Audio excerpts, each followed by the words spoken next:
Ырзага һәм залдагы барлык тамашачыларга хөрмәт йөзеннән кесә телефоннарыгызны тавышсыз шартка күчерүгез сорала. Уважаемые зрители, большая просьба во избежание неловких ситуаций отключите свои мобильные телефоны. Благодарим за понимание.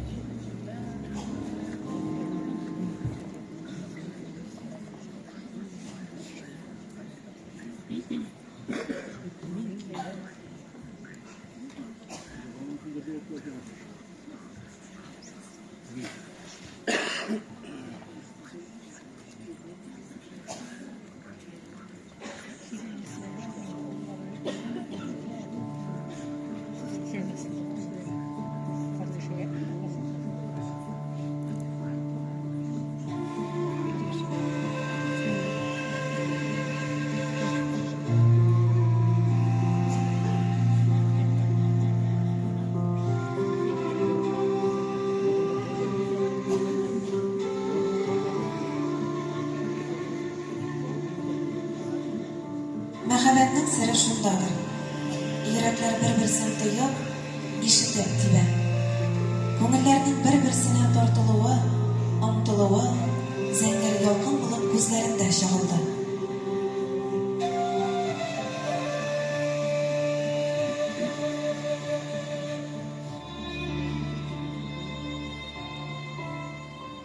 Әйлекәй, уңадың ба? Әлі сен мен алып келедің? Нәрсәгә? Бейітмәгәнгә. Башқа егіттер белән бейтәсің килмәгән еді. Сизгәнсіңдер инде. Мин сені бик тә шатам. Әгәр дә син дә мине шатсаң, миңа кияүгә чыгар идең. Кызлар сине өйләнгән диделәр бит. Эй, ул кызлар! Әйе, өйләнгән идем. Аерылыштык. 3 яшьлек малайым бар. Наҗия баланы миңа калдырды. Ә үзе башка кешегә кияүгә чыкты. Я, ни әйтерсең? Өйләнеп, аерылган кешегә кияүгә чыгарга курыкмыйсыңмы? Курыкмыйм. Син ризалайсың? Белмим, әткәйгә риза булса. Эй, алар белән сөйләшергә бүген үк яучы җибәрәм. Син ризамы? Риза. Әйлекәй, белеп тор. Мәңге үкенмәс.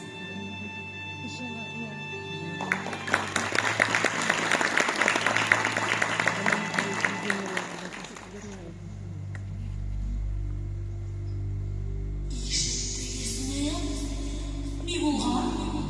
Хат килгән. Мирзагалидән хат килгән. Мирзагалидән? Кичәдән ни сөйлисең? Шаярам ни шулай? Мирзагали исән?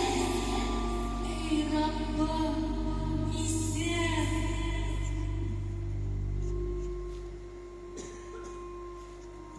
Генерал Власов армиясында хезмәт итте.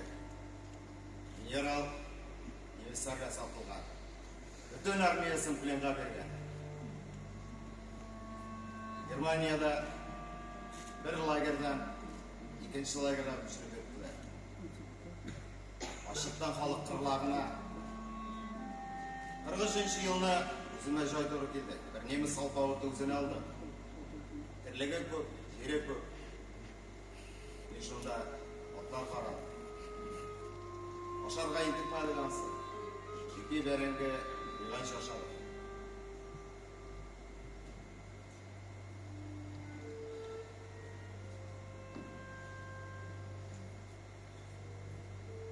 Енді ашықтан қала ең ауыры сағыну. Күкірәгім біраз жұмышып қайтыр енді, еллар явыр. Соғыш біткәш, өзі бізді елге азаттылар. Ondan кетті сұрау артынан сұрау. 8 елға ақтырып кеттілер. Мәскәүдә ішінде керек бұл сәбәплі өзімді Мәскәүдә қалдырдылар. Түрбәдән илеккә кайчан чыктың соң син? 46 сентябрьдә. Тулуыңа 2 елга якын. Шул гомер иректә ирек. Нишләп безгә хәбәр бирмәй тордың, Мирзагали? Нишләп шунда ук әйтеп язмадың? Нигә безнең хакта уйламадың? Мин сине 7 ел буе күңелем белән эзләдем. Тереләр арасыннан, үлгәннәр арасыннан да. Исәндер дип сиңа ясин дә укытмадым. Аман сине көттем. Сагындым дисең. Мәскәүдә, авылыңда, өеңдә, мин дә, балаларым да исеңнән чыктыкмы ни? Эх, син. Бәгърем башка илеңгә китте. Ләкәй. Офитасан гафу ит. Синең алда мин гаепле. Әле мин тиз генә азат ителмәдем. Тагын 5 ел атна саен барып күренеп бирергә кирәк. Мин монда синең исән икәнеңне белмичә, җаның тынычлык күрмичә җафа чиктем. Минеке булмасаң да, өйләнгән булсаң да, синең исән икәнлегеңне белү миңа барыбер куаныч булыр иде. Мин исән дигән 2 сүзең җитәр иде.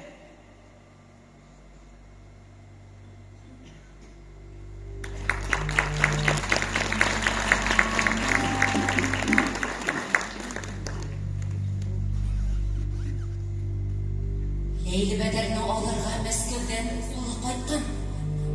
Китшеле, бөтенлеге китә микән? Минедән Лейлі Бәдәр Мәскәүгә китә дигәнә.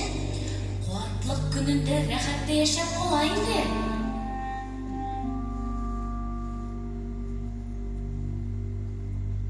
Әнкәй, мин сине алырга кайттым. Амира да сине бик сагынды. Безнең тормышны, балаларны күргәнеңдә юк бит әле. Улым, Зифа апам күптәннән сатучылыкны ташлап, сыер савырга керде. Ишәйделәр бит. 4нче сабыйын алып кайтты. Бала-чага мәшәкате белән үзе генә җитешә алмасты. Ондан соң улым, мин ничек иттереп шушы балаларны ташлап китим ди инде. Миннән башка булар нишләрләр? Әнкәй, бездә синең балаларың бит инде. Шулай улыкаем, балаларым, бәгырьләрем, газизкәйләрем минем.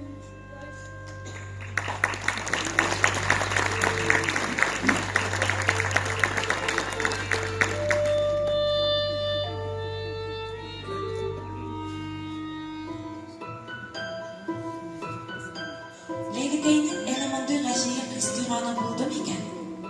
Ул хис шундый көчле һәм бөек. Ул хис җиңү хисенә тиң.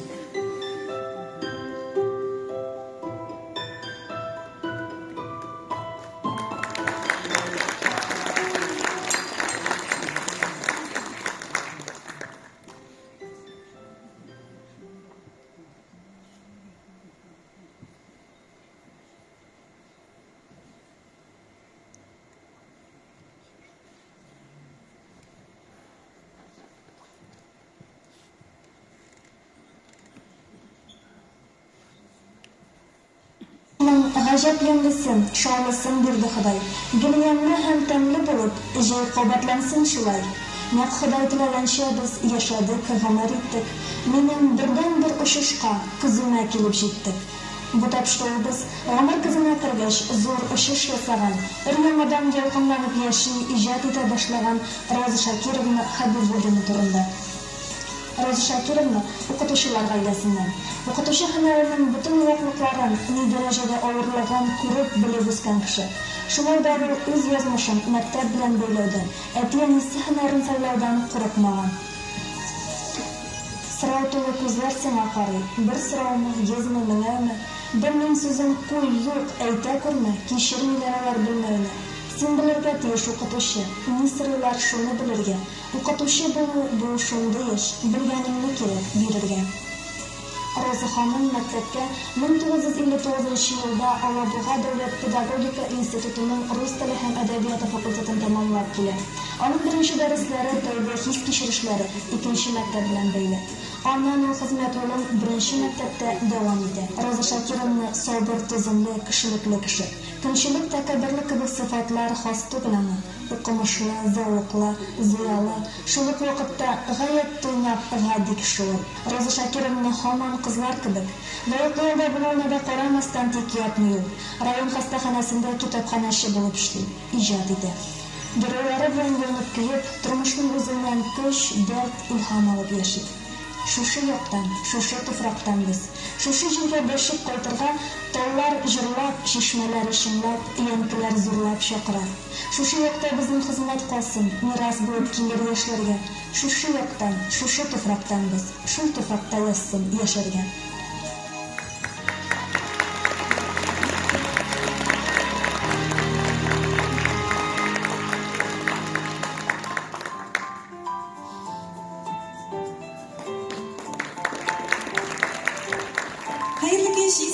Кадерле райондашлар һәм дә инде безне хөрмәт итеп килгән безнең кадерле кунакларыбыз. Без мөслимләр үз төбәгебезне, аның гүзәл табигатен, эш сөючән, җыр биюгә маһир кешеләрен чиксез яратабыз. Күренекле шәхесләре белән горурланабыз. Үзенең күренекле әдип шагыйрьләре, сәнгатькәрләре белән татар әдәбияты һәм сәнгате дөньясында кабатланмас эз калдырган шәхесләребез бихисап. Күптән түгел шундый шәхесләребезнең берсе якташыбыз, язучы, шагыйрь, фән һәм җәмәгать эшлеклесе Габдулла Тукай исемендәге дәүләт премиясе лауреаты Факир Аби Сафига 70 яшь тулды. Без аны чын күңелдән юбилее белән котлыйбыз. Ел саен исемебездә татар әдәбияты һәм сәнгате көннәрен билгеләп үтү матур гадәткә кереп бара. Республикабызның мәртәбәле кунакларын, иҗат әһелләре, оста каләм ияләрен җирлегебездә кабул итү безнең өчен зур сөенеч. Бүгенге безнең героебыз барлык хезмәт гомерен балаларга багышлаган укытучы, язучы, китапханәче, мәгариф отличнигы, Татарстан Республикасының Язучылар берлеге әгъзасы, атказанган мәдәният хезмәткәре, Саҗидә Сөләйманова исемендәге премия лауреаты Хәбибуллина Роза Шакир кызы. Роза апабыз күптән түгел генә үзенең матур күркәм юбилеен каршы алды. Без аны чын күңелдән, ихластан котлыйбыз һәм сезне сәхнәдә махсус әзерләнгән урынга чакырабыз. Роза ханым, рәхим итегез.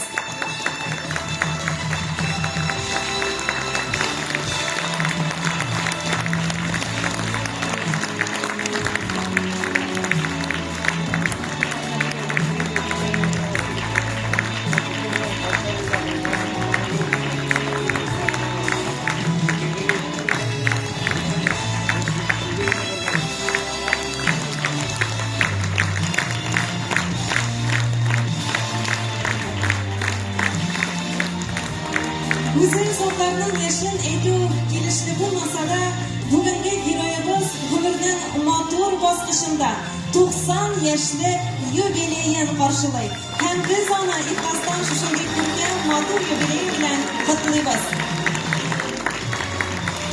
Роза ханым, biz sizge şın көңелдән шатлык, сәламәтлек, җан тынычлыгы телибез. Шушындый матур булып калыгыз, сәламәт булыгыз. Һәм бүген яңгыраячак матур җырларыбыз сезгә бәйрәм бүләге булып яңгырасын иде. Җырлый Ләйсән Хәзиева. Мин яратам сине, тормыш.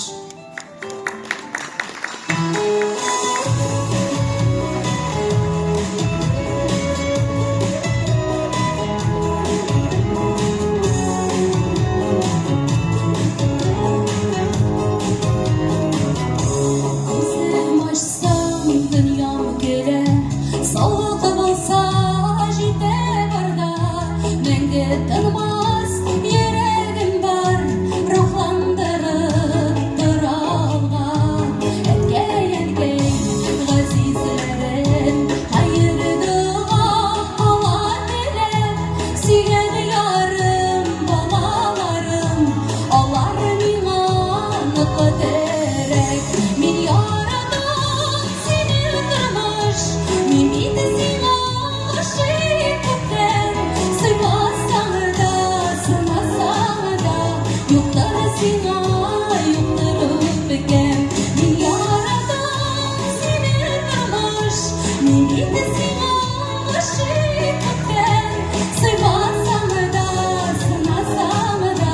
юктыр сиңа, юктыр үпкән.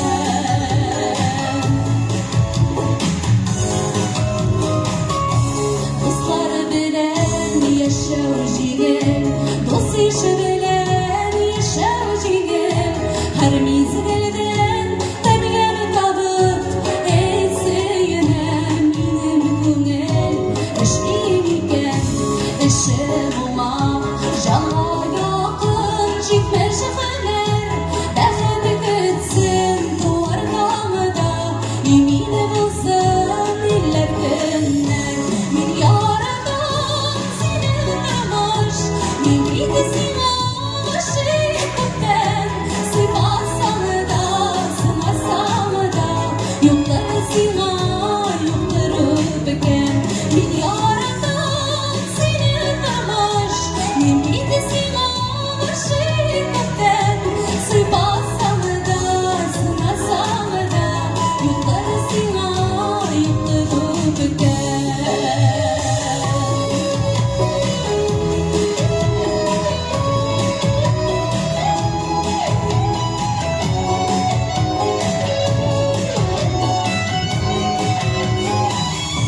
Мин яратам сине тормыш, мин бит сиңа гашыйк күптән.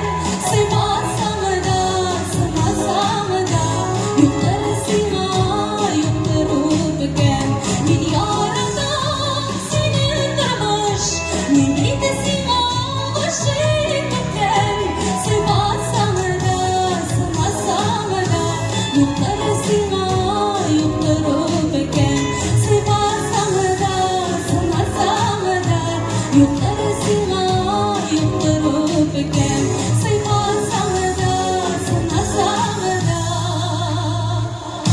юктыр сиңа, юктыр үпкән.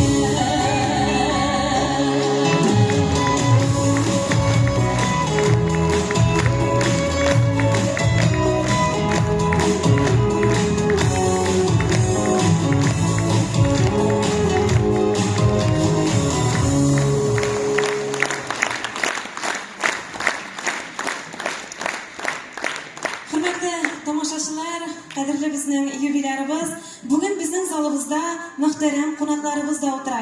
O'zlari bilan tanishtirib ketasiz kela sizni.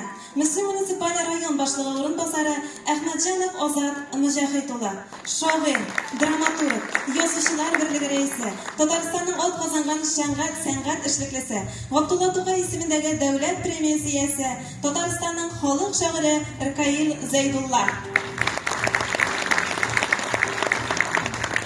Veteranlar Совeti raisi Ilgiz Hafizovich, Tatar shoiri, Tataristonning xalq yozuvchisi Marsel Galiyev, yozuvchi, shoira Voyoz Ishoqiy premiyasi, Tataristonning old qozongan san'at ishliklisi, Tatariston yozuvchilar birligi a'zosi Rifa Rahman, yozuvchi, shoira Sochida Süleymanova ismidagi premiya laureati Muslim rayonining Pashotli grajdanini Shamsiya Jihangirova.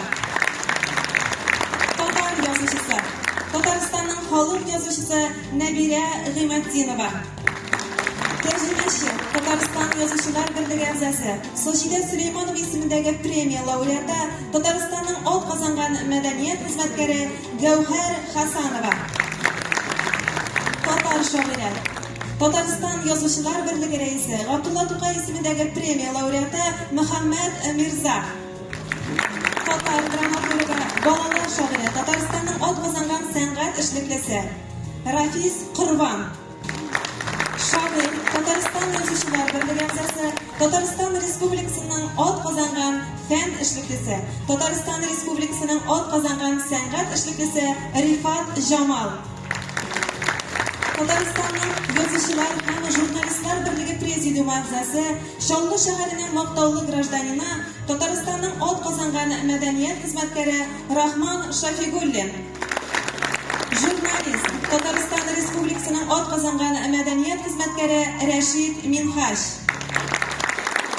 Rossiya ham Tatariston jurnalistlar birliklari a'zosi Yulay Nizayev. Yozuvchi, shoir, fan hamshamagat ishliklisi Abdulla Tug'ay ismidagi davlat premiyasi laureati Fakir Abay Safin.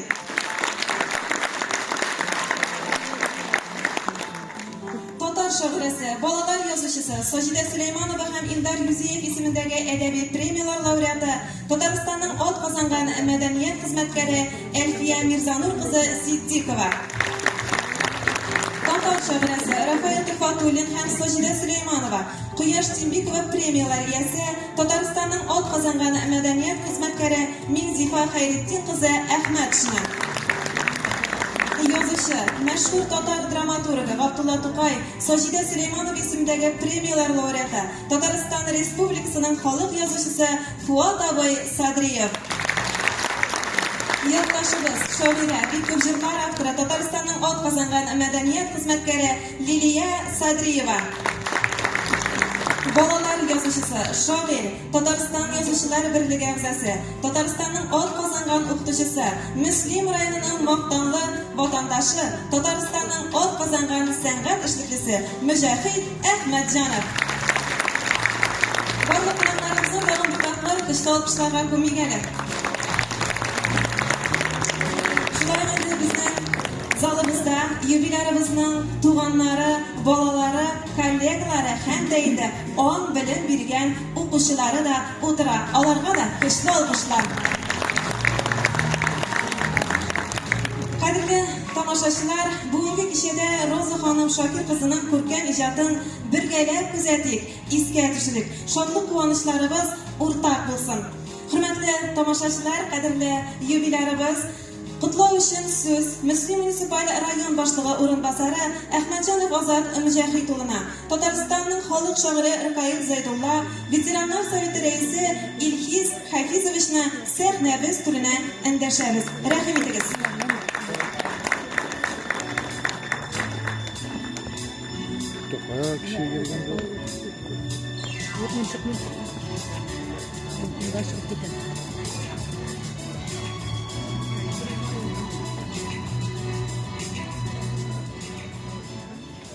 Hürmetli rayondaşlar, hürmetli yazıcılarımız, hürmetli Роза апа, biz endi Rayon Советы Башкарма комитеті исеминен барлык келген бүгінгі әдәбият һәм сәнгать көненә җыелып келген язучыларга, Рыкаил абый, сезгә шу язучыларны җыеп алып келгәнегез өчен һәм безнең Роза Шакированы хөрмәт итеп келгән өчен бик зур рәхмәт сүзләре җиткерәсе килә. Шуннан да безнең әдәбият һәм сәнгать көннәре ул инде Мөслимдә бик матур традициягә әйләнеп килә. Бик күп кенә язучыларыбыз, каләм осталары Мөслимгә килеп фикер алышалар. Алар үзләренең Мөслимнең матурлыгын күреп, аның халкының саф татарча сөйләшкәнен күреп, үзләренең иҗатларын баеталар дип әйтергә кирәк. Һәм шул вакытта без инде үзебезнең районыбызда эшләп килгән һәм бүгенге көндә дә иҗат иткән үзебезнең шагыйрьләребез, каләм осталары белән очрашып, алар инде төрле матур киңәшмәләр, түгәрәк өстәлләрдә фикер алышалар. Һәм үзләренә рухи байлык өстәп китәләр. Шуңа да инде без килгән һәрбер язучыга, һәрбер килгән кунагыбызга бик зур рәхмәт сүзләре җиткерәсе килә. Киләчәктә менә шулай очрашып, матур итеп яшәргә булсын иде. Безнең инде район башлыгы бүген командировкада, инде атна буе ул Казанда була. Шуңа да инде бүгенге Роза Шакировна сезнең юбилей белән котлауда миңа калды. Мин инде Абертрович исеменнән һәм инде үземнең исемнән сезнең матур юбилеегыз белән чын күңелдән тәбрик итәсе килә. Siz indi үзегез генә түгел, инде гаиләгез белән шушы Мөслим районына хезмәт иткән бик дәрәҗәле кешеләр, инде Ильяс Абдуллович да без инде бөтенебез дә беләбез. Ул инде гомере буе менә шу мөслимнәрнең сәламәтлеген саклауга үзенең бөтен тормышын биргән кеше дип әйтергә кирәк. Siz инде аның турында, аның хезмәттәшләре турында бик матур инде китаплар чыгардыгыз. Сәламәтлек саклау өлкәсендә эшләгән барлык табибларның зур хезмәтенә зур бәя биреп шушы китапны чыгардыгыз. Һәм инде үзегезнең һәрбер әсәрегез, повестьгыз ул инде шушы мөслимнәрне тәрбияләү, укучыларны тәрбияләү һәм гомумән райондашларны тәрбияләүгә багышланган бөтен әсәрләрегез. Без инде чын күңелдән менә барлык мөслимнәр исеменнән сезгә шушы матур юбилей көнегездә тагын бер кат ныклы сәламәтлек теләсе килә. Инде бүгенге көндә дә менә шушындый 90 яшьлек матур юбилеегызны сәхнәдә шушы иттереп зурлап үткәрү ул инде чын батырлык дип әйтергә кирәк. Һәм үзегезгә ышану дип әйтергә кирәк. Киләчәктә дә шушындый армый-талмый матур итеп сезгә эшләргә булсын. Шушындый каләм осталарыгыз белән очрашырга, алар белән фикерләр алышырга булсын. Һәм исәнлек, саулыкта матур итеп очрашырга насыйп булсын киләчәктә. Зиннәтне һәм дә инде без әлбәттә юбилей бүләкләрен дә тапшырып үтәсебез килә. Татарстан Республикасы Мәскәү муниципаль районы Мактау грамотасы Хәбибуллина Роза Шакир кызы, язучы, Татарстан Республикасының атказанган мәдәният хезмәткәре, Татарстан Республикасы Язучылар берлеге әгъзасы Саҗидә Сөләйманова исемендәге премия лауреаты, яшь буынга һәм район халкына тәрбия бирүдәге күп еллык тырыш хезмәте өчен һәм тууына 90 яшь тулу уңаеннан Мактау грамотасы белән бүләкләнә. Мәскәү муниципаль район башлыгы Альберт Робертова Хужин.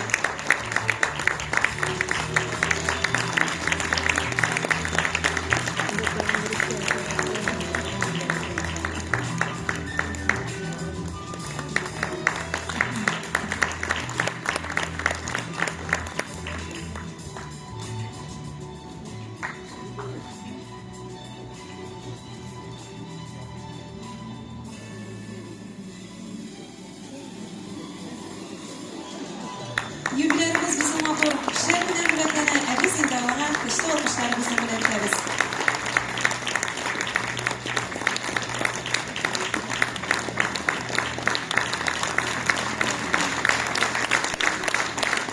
Михаил Рафаилович, сездән дә берничә сүз микрофон янына рәхим итегез. Hayırlı kış, hürmetli milletteşler, Rozа апа, Rozа ханым, hayırlı kış. Büyük şarkı şairi Sağdi'nin şöyle sözleri var. Ulanı gelecek şairlerge, yazıcılarga yine işlevşinde etkenindi. Kişi, icatkan tılatılan kişi 20 yılın okul bütkerige tiyiş, 20 yılın dünya kürürge, seyahatlerde yerge tiyiş, 20 yıl kalgan kımırını indi yazığa bağışlasa da yaray diyen.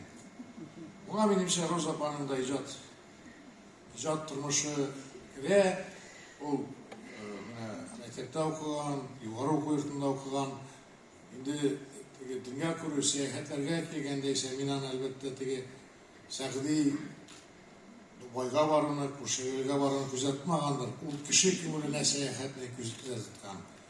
Кіші көңіліне, балалар көңіліне саяхат еткен өмір бойы Роза апа һәм әлбәттә кешенең психологиясе балачактан күренә, кеше холкы балачакта гашыклана һәм әлбәттә менә шушы затлы әсәрләрен язарга аңа мәктәптә укыту бик ярдәм иткәндер дип уйлыйм, чөнки кеше арасында, балалар арасында һәм мондагы үзара мөнәсәбәтләр әлбәттә аның әсәренә матур булып, әдәби булып төшкән. 2005 yılda kazanıklarından Yaşlı Sırları diyen eseri beyanı asılgan idi. Hem o eser şunda edebi cemaatçilikinin kömülün celip etti. Yazıcılar ana itibarını yöneltti. Hem özellikle tırmayınca sizince ana yazıcılar birliğini aldık. Hem olsundan da sanatmadı. Ondan sonra Molla Akilini, Mırza, Milaş yolu degen əsərlərin bizə belə gitti. Onda əlbəttə mənə bizim tatar tili bir bay til. İndi meğer yıldan beri toplanıp, bayıp bizə kelib jitkən. Lakin anın üsüşü, anın bayığı ulğaman devam etdi. Həmində əlbəttə şivelər, dialektlar, tübək silemləri, onlar bir zor rolünü. Həm anın əsərlərində Müslim siyaşı, o açık, yüzge verilip duran hem canlı, nazlı. Çünkü sizin tiliniz büyük mamaklı, nazlı hem kümülge yakın. Bu için edebi tilde büyük yakın silem. Yani şu silemini Rozа апа özünün eserlerinde kullana algan hem bizim kümüllerine anı getirip jitkirdi. Rahmet size. Rahmet. Allah'a şükür siz balkıp durasınız, Rozа gibi hem gelecekte de yana eserler yazarsınız diye uşanam, isen sağ bulayık, ilde, dünyada tanıştırır mısın? Biz rahmet izin aldık dileklerimiz için, bizim indi Mikhail Rafailович бүләкләр белән дә килгән, әзенә көтеп торабыз mı? Bizning әле рәхмәт хатлары да бар, сезнең ансында тапшырып китәсебез бар. Tatariston Respublikası Yazıcılar Birligi rahmat xati. Hurmatli Ruzal Razigula, Tatar edebiyatini o'stiruvda, xalqqa tanıtuda qilgan xizmatlaringiz uchun Tatariston Yazıcılar Birligi sizga teran rahmatini yetkazadi. Bu iyilik ishlaringizni olg'a tabada davom etarsiz deb ishonamiz. Sizga salomatlik, ijod ulushlari, ilhamli turmush tilaymiz. O zaman onun icadı bilen mağlup bitip, üzerine nota yazılan mağlup bitiriz. Shunday ishtirokli rahmat xati bilan Rushaniya Fatih qizi bo'laklanadi.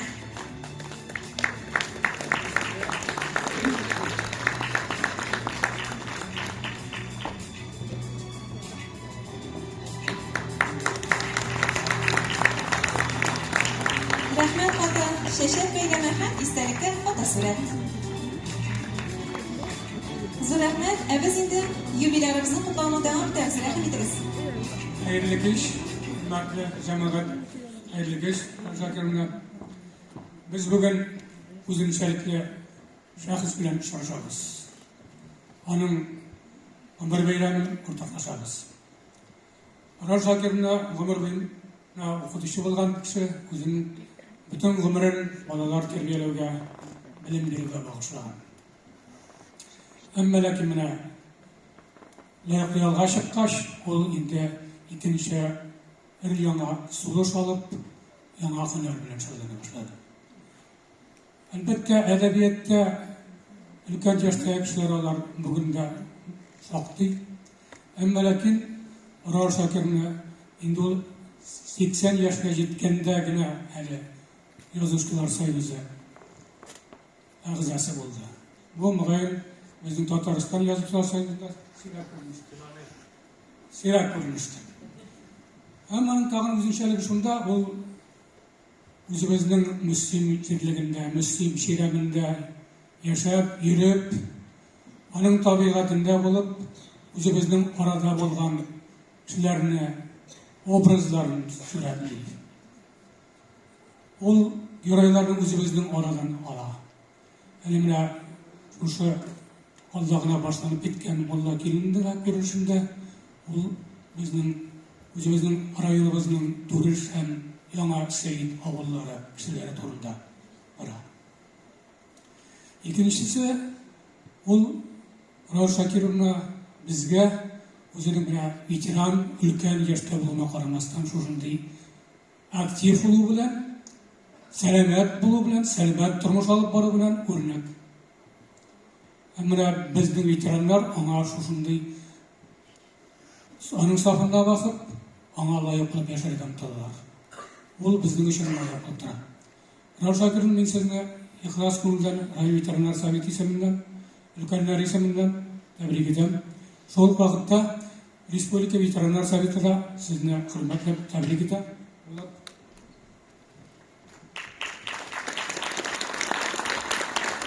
Veteranlar xarakter aktiv yürürlüğündeki halkka ruhi terbiye berүүдегі xizmatlari için Respublika Veteranlar Soveti o'zining eng zo'r bo'lgan maqtov gрамотасын topshiradi.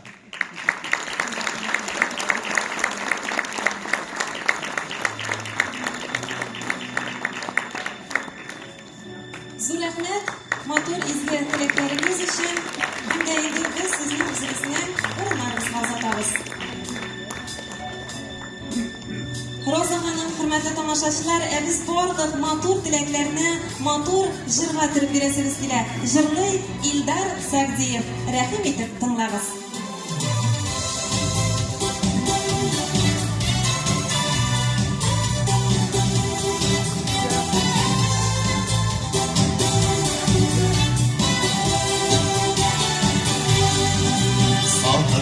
Aytaşa barıdır, buranlar bulgalı matlarda, Kudüne kuvarı kuteşer, sincılı izlegen şartlarda, ömürler peşe barıdır, işlem zorga şamala, her günün gelip duyulsun, yaşayan günlerle sanama.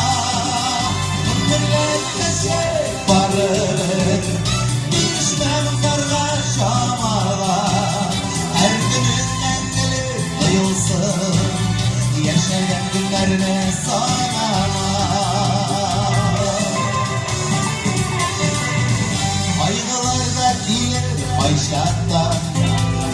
değiştirmeyin şadlıktan. Sabırlı güzemle bulabilir.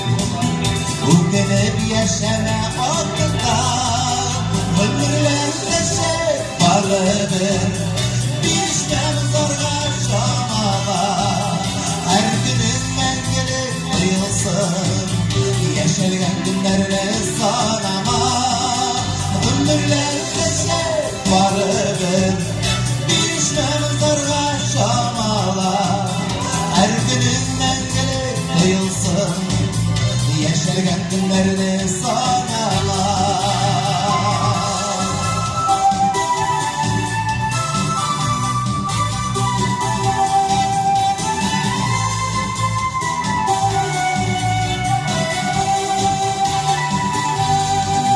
Salkınlar baytaşak varıdır. Buranlar bulgalı martlarda. Öngürüne vurup uteşer. Sinceli özlegen çoklarda. Ömürler teşe varıdır. Düşmem zorga şamala. Her günün mengili kıyılsın. Yaşayan günlerini sanama.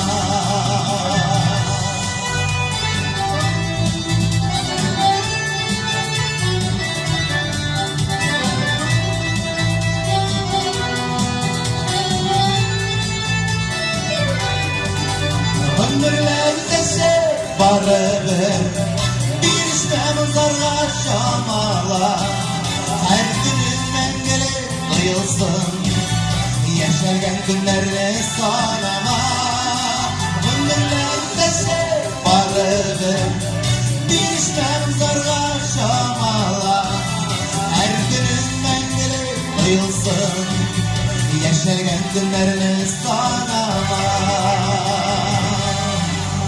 Ömürler teşe varıdır. Düşmem zorga şamala. Her günün mengeli kıyılsın. Yaşayan günlerini sanama. Her günün mengeli kıyılsın. Yaşayan günlerini sanama. Yaşayan günlerini sanama.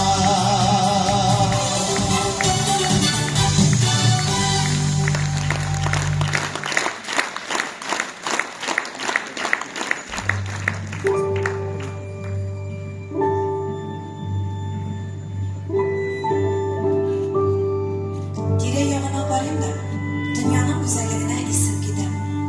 Nurlu kıyaş ostunda şollap üsken ormanlar, şu orman alanlarında üsken kömür sabaklı umurzayalar, Turgay jırına kömülgen zenger jitin basuları, tollarımızdan şiltirep okan soğuk sulu şişmeleri, yana pişip şıkkan ipinin kuş izleri, barısı da bizning için yaratılgandır. Şuşu ışmakta her kimnin öz ilişi vardır. Borla hizmeti ömrün balalarga bağışlanan Roza Şakir kızı edebiyatga oşiqli şekilde. Rus edebiyatın yaxshi bilgan, obro'li pedagog Totar edebiyatine de bir taraf bo'lmagan. U Totar edebiyatın her doim o'qib borgan. Davrlarimizning eng yaxshi asarlari joni osha o'tkazgan, ko'ngil boylig'i to'plagan. Ondan endi o'zining de kishilarga, bigrakda yosh qulunga aytir so'zim borlig'ini to'yib, qo'lina qalam olgan. Roza Şakir kızı Habibullina 1934 yılının 11 noyabrida Müslüm rayoni Emeköy ovulida o'qituvchi oilasida dunyoga keladi. 1949 yılda Minzali rayoni Bekboy 7 yillik maktabin, 1953 yılda Müslüm o'rta maktabin, 1959 yılda Olabuğa Pedagogiya institutining rus tili ham edebiyoti bo'limini tamomlaydi. 1959-1990 yıllarda Müslüm o'rta maktabida rus tili ham edebiyotini o'qidi. Edebiyotga 20-asrning 90 yillarida keladi. Distalagan ochiriqlari, hikoyalari matbuotda ko'rina boshlaydi. Axloqiy tarbiya bo'yicha klaj yetakchisining ish sistema metodlari to'g'ridagi dokladim Butunsoyuz pedagogika o'quvlari uchun Respublika uyushtiruv komiteti tomonidan taqdim etildi. Bu doklad Butunsoyuz konkursi o'zdi. Bu mening o'qituvchi yozmishimning йолдызлы сәгате булды диеп искә ала Роза ханым. 1980 елда РСФСРның халык мәгариф отличнигы дигән мактаулы исем бирелә. Әдәбиятны яхшы белгән, күп укыган, дөнья әдәбияты һәм сәнгате белән таныш укытучы балаларга тирән белем бирә, әхлаклы итеп тәрбияли, укучыларында туган җиргә, аның кешеләренә мәхәббәт, кешелеклелек, шәфкатьлелек сыйфатларын тәрбияли. Тәрбия темасына язылган мәкаләләре Совет мәктәбе, Семья и школа журналларында, Татарстан яшьләре газетасында басылып чыга. 1988 елда хезмәт ветераны медале белән бүләкләнә. Аның әсәрләрен укып беркем дә битараф кала алмый. Район медиклары исәбендә күпме коткарылган гомерләр, күпме сәламәт туган балалар һәм бәхетле аналар, күпме кире кайтарылган сәламәтлек, өмет. Тәрәз артындагы тоташ аклык аңа бәхетләр вәгъдә итә сыман. Бары тик кошлар карын куйган миләшләрнең кызыл тәлгәшләре генә әлеге ак муллыкны сискәндереп куйганда иде. Миләш елы повесте беренче саф мәхәббәт туйларын, кайнар мәхәббәткә әверелүе һәм аның төрле сынаулар аша җиңеп чыгуы хакында. 1993-2003 елларда Республика медицина үзәге китапханәсенең Мөслим хастаханәсендәге филиалында китапханәче булып эшли. 2013 елдан Татарстан язучылар берлеге әгъзасы. Роза Хәбибуллинаның иҗатына хас үзенчәлекне искәртеп китәсе килә. Аның һәрбер әсәре чын барлыктан, кешеләр тормышыннан алынган. Ул үзен кызыксындырган хәлләрне, анда катнашучыларны, күңелендәге уй кичерешләрне, уй фикерләре белән җанландырып, укучылары хөкеменә тапшыра. 20 гасырның 30-40 еллары илебез тарихына тетрәндергеч репрессияләр, халыкның иң яхшы улларын һәм кызларын юк итү чоры булып кереп калган. Мулла килене әсәрендә әнә шул кыдышкыш фаҗиганың аерым кешеләре язмышында уйнаган ролен сурәтли. Роза Шакированың китап нәшриятында басылып чыккан Мулла килене әсәрен укучылар бик җылы кабул итте. 2014 ел нәтиҗәләре буенча проза номинациясендә ел китабы исемен яулап, беренче дәрәҗә диплом белән бүләкләнде.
Kızlar, işittiniz mi? İşav mullası kişi kulana kilinizden kilgensin. Nindi mulla? Evet, bizning ovuldan sürülgen mulla değil. Parayım olayına kirgen miken? Kilmişi. İşavda kızlar bitken miken değil. Bey kızlar onda morjalar kınadı. Qaray, mulla kishi bugun morjaga uylantirmasin de. Kızlar, İşav yigitин endi bola ekan ular.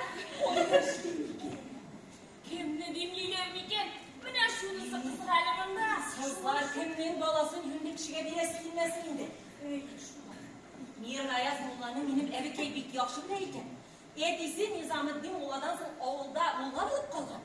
Medresede bolalar o'qitganda nesillari bilan bekka o'qimishlar, zotli kishilarga qizlar biladi.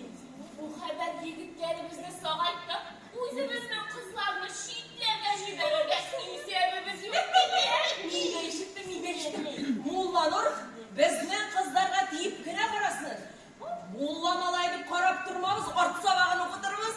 Biz hozir mullalar zamonasi tugul deb aytgan. Ovuldagi qizlar orasidan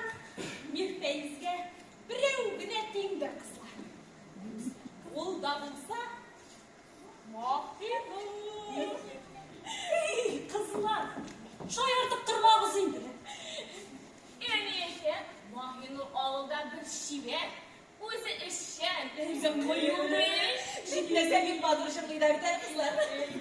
Кызлар, авыл халкы матурлыкны үзе ишанлый инде. Тәнгә таза эшкәнлек булса, ул матур санала. Шулай булгач, ярты авыл кызып, гәләштип шутлап була кызлар. Ишау егетен сөйләп утырмый әле. Шулай дөрес әйтәсең. Махинур! Махинур! Ижау кунаклары сине дипләп килгәннәр ди. Кызлар ашыган китте. Махинур! Кара әле. Бу ижау кияүнең кирәкмәгән әйме кызлар? Ширәгәли, күрәсең. Бәхете бар икән Махинурның. Колхоз эшеннән котыла инде.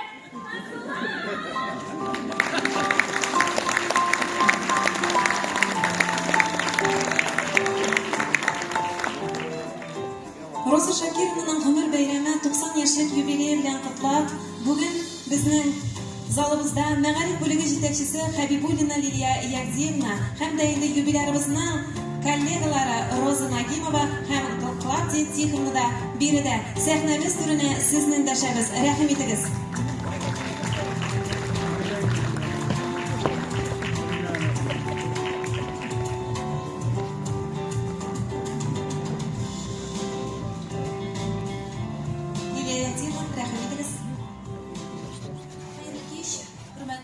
Райондашлар, хөрмәтле мөслимәбез кунаклары. Хөрмәтле безнең остазыбыз Роза Шакировна. Ихлас күңелебездән барлык мәгариф хезмәткәрләре һәм шәхсән үземнең исемнән бүгенге матур күркәм юбилеегыз белән тәбрик итәбез. Сезгә тән сихәтлеге, күңел тынычлыгы, бүгенгедәй затлы һәм зыялы булып калуыгызны телибез. Һәм инде иң мөһиме, сез безнең чыннан да карап торган, сокланган, горурланган остазыбыз. Һәм минем инде менә кулымда сезне бәйрәмегез белән тәбрик итәбез. Сәламәт булыгыз.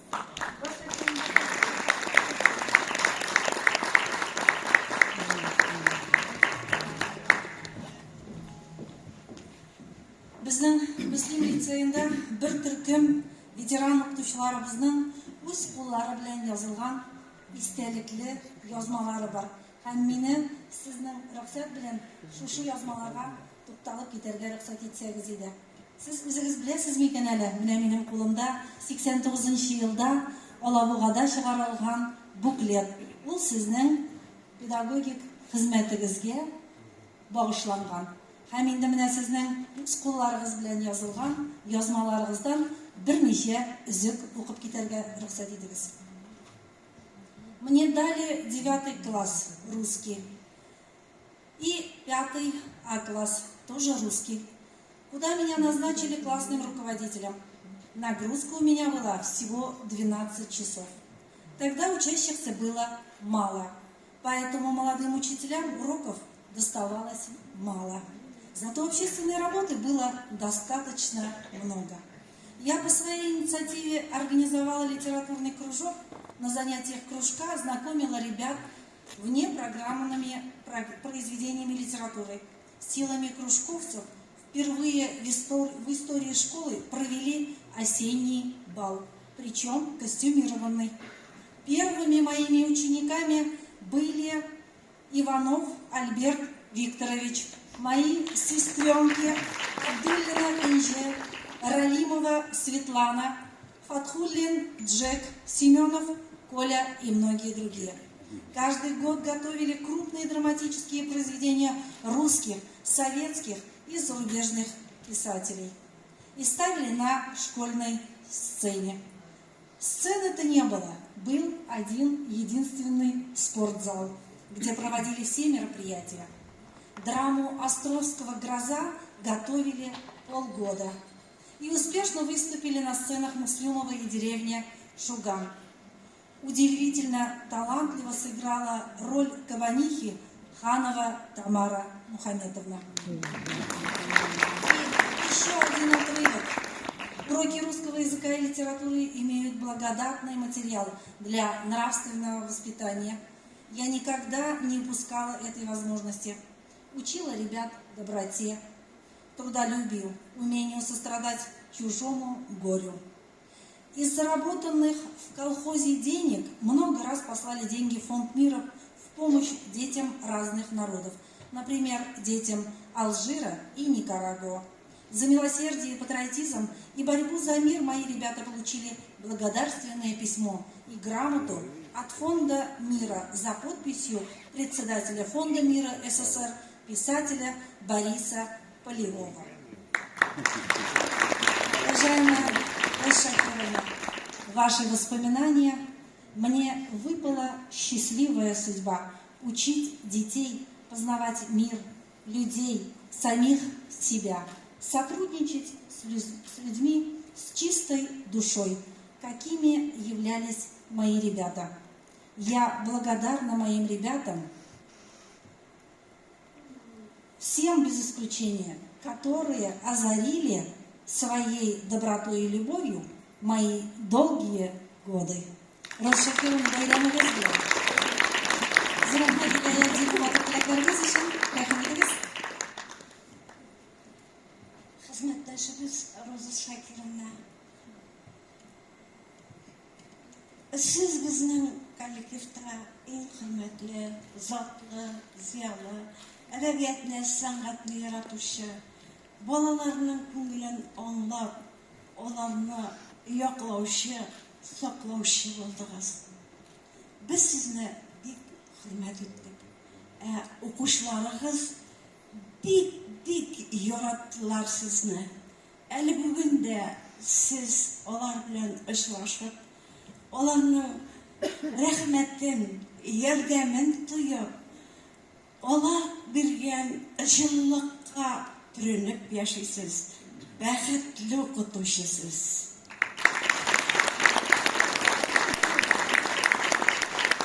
Лайыклы ялга чыккач та, барыбызны шаккаттыра әдәби әсәрләр яза башладыгыз. Менә дигән матур образлар тудырыгыз. Рәхмәт сезгә. Барлык өлкән укытучылар исеменнән бәйрәмегез белән тәбрик итәм. Сезгә сәламәтлек, иҗади уңышлар, балаларыгыз, оныкларыгыз, оныкчыкларыгызга куанып, хәерле гомер кичерергә язсын. Хәзер сезнең сорауыгыз буенча бер шигырь тәкъдим итәм. Рәхим итеп тыңлагыз. Уртламсың әле йотылмаган. Башлаган эшләрем бетмәгәндә, чикләүгә әле чәчкә атмаган, күп якырып бетмәгәндә, ашыкма әле картлык, кабаланма, bir мәхәббәт җыры җырлайсың бар. Сагыш рәхәтенә чыдый алмый, җирдә аунап әле елыйсың бар. Ашыкма әле картлык, кабаланма, түрбәсендә йомшак түшәгем юк. Алларыңа куяр өчен әле ширбәт тулы алтын көршәгем юк. Әгәр килә калсаң, үкенерсең. Минем әле яшь кыз буласым бар. Акылыма йөрәк баш бирмәйчә, тәүбә итәрлек эшләр кыласым бар. Ашыкмавың хәерлерәк картлык. Китмим әле, яшьлегемдә калам. Китмим әле, яшьлегемдә калам.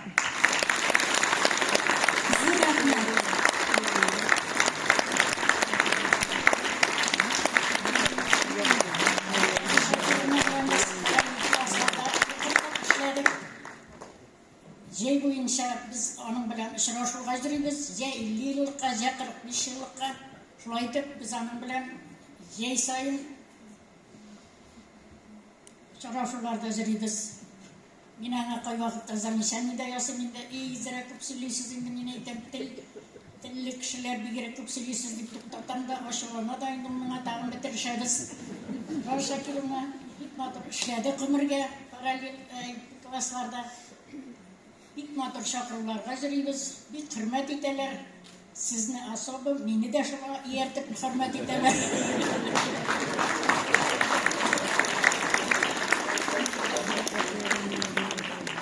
Zor rahmet barımızga da izgi motor dileklerimiz için burunlarınızga rahmet ederiz.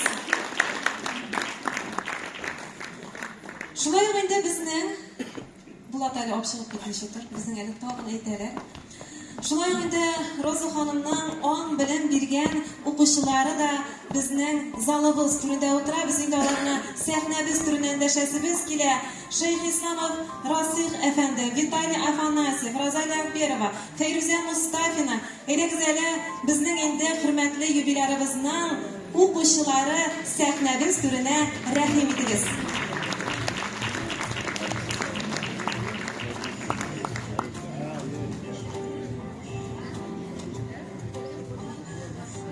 Qadrli yurtdoshlarimiz, tuğanlarımız, dostlarımız qadrli.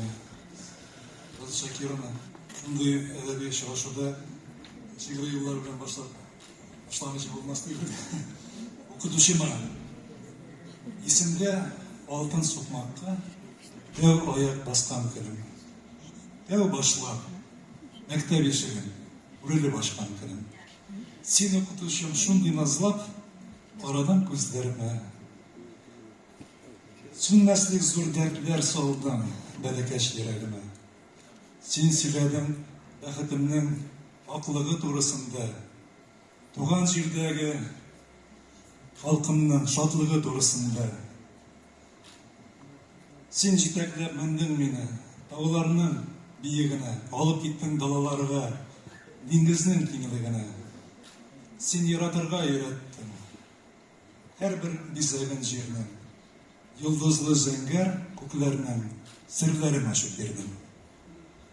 Esimde oltin so'qmoqqa dev oyoq bosgan kunim, ham turmushim kitobining dev bitin ochgan kunim.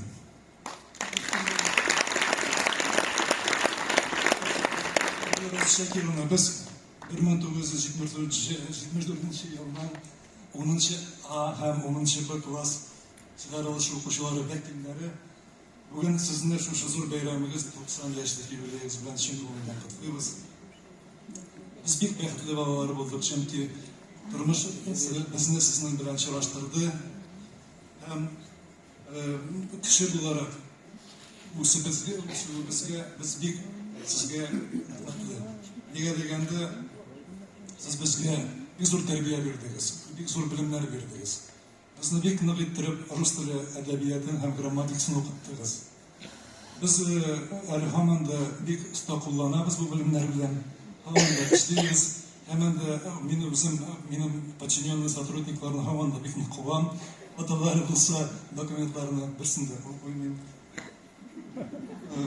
Şuna göre her vakitte sizi eskiye düşürüyoruz. Bek rahmetli sizge. Ondan da ehemmiyetlerek tağın bir narsa var Roza Shakirani. Siz o'zingizning shunday mana qarashingiz bilan, shunday motor tavushingiz bilan, xotin qiz olarak shunday motor o'zingizni shunday tutdingiz bizning oldida. Bugungi kunda da siz bizning uchun xotin qiz ideali bo'lib turasiz.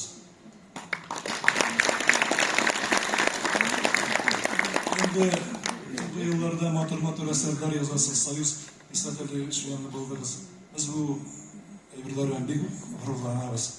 Bizga da Roza Shakirani bizning shotbar klassdoshlar shunda bek motor videolar jiberib tura. Baribir Krit degan o'tirib, bar Krit degan avul, Nusayraymda. Krit degan avulda Roza Shakirani joylarini o'zdira. Shundan bizga reportajlar berib tura. Bizning endi bir xiyolimiz bor, bu yil kuni sizga Krit degan avulga Kritga boramiz, Kritga qaytamiz.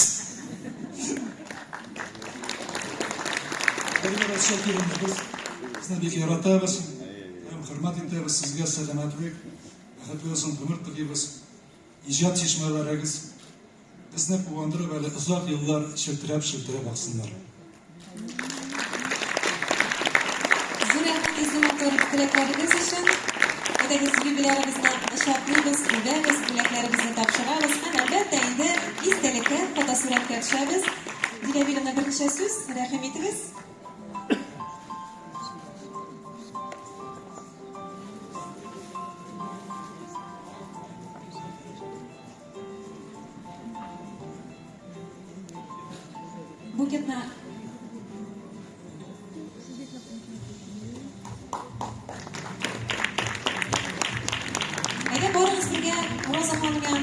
басып, фотосуретке төшик әле.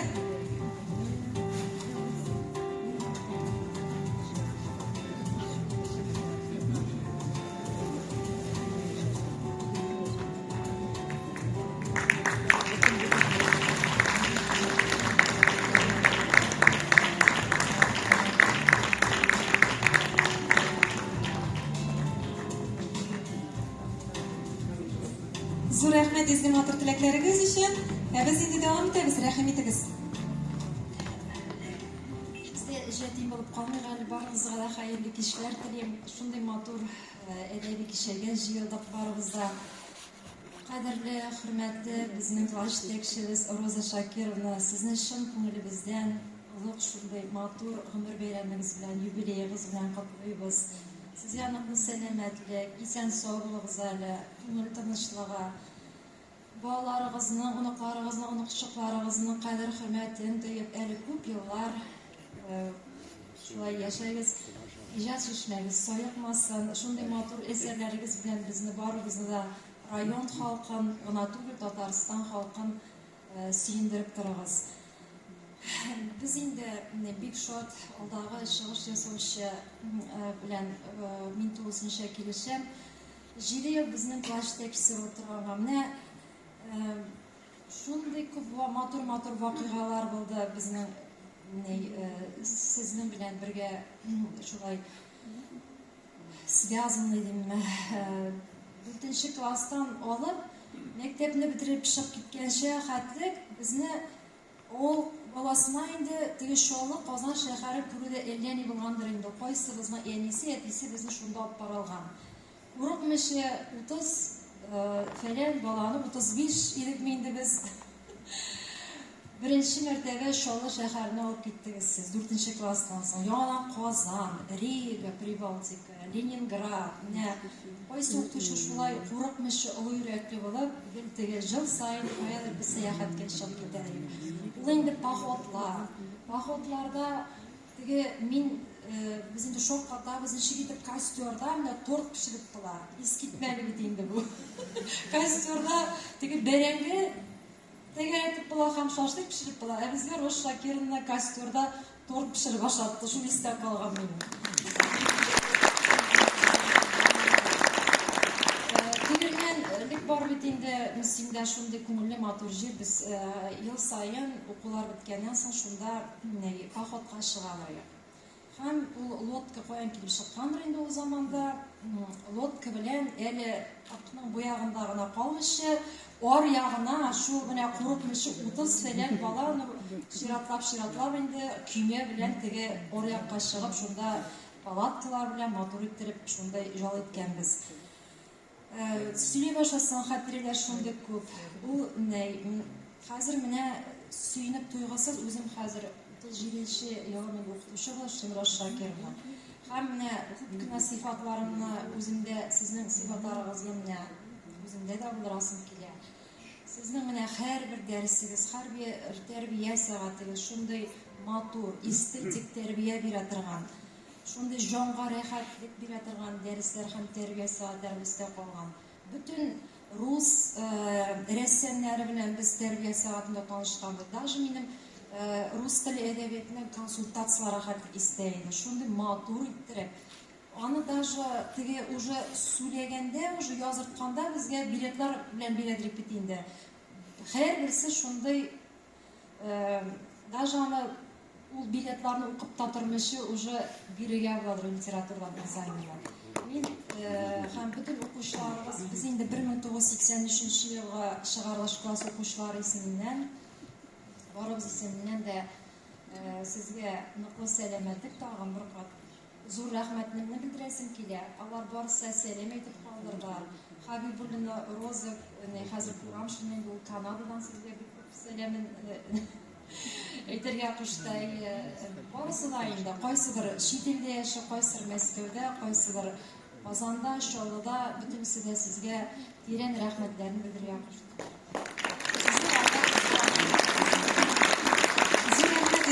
Теләкләрегез өчен юбилярыбызны кочаклыйбыз, үбәбез һәм дә бүләкләребезне тапшырабыз.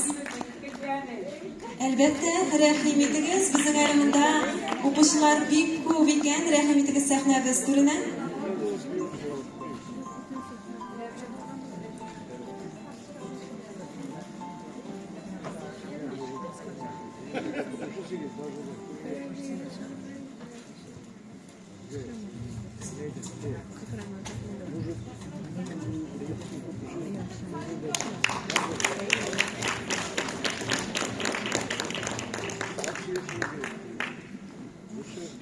Xayrli kech, hurmatli Ro'z Shakirning ijodini yaratib, Ro'z Shakirni yaratib, shunda kelgan muslimlar, kelgan qonaqlar, endi qo'shiqlar. Bizda Ro'z Shakirni sizni bek hurmat etib, bek yaratib, meni bek talpinib, o'sha ijod kechasiga keldik. Bizning klass tepshik bo'ldi endi, tepshik. Biz endi eng so'nggi shag'ish klass bo'ldi Ro'z Shakirning. 1-yilda shag'ish. Ro'z Shakirni bizning uchun ikkinchi Ali bo'ldi. Ali bo'ldi. Endi shundan da yurakdan aytilgan so'z. Bu bizga har vaqt o'zining yaxshi tarbiyasini berib, bizga bilim berib, bizni shu ulug' yo'lga hazırladi. Endi shundan da Ro'z Shakirni xizmatingiz uchun bek zo'r rahmat. Allohga shukr. Baribizda kasbdoshlarimiz har birisi o'z yo'lini topdi. Har birisi sizni qalin bilib turadi. Bizning gruppamizda bor.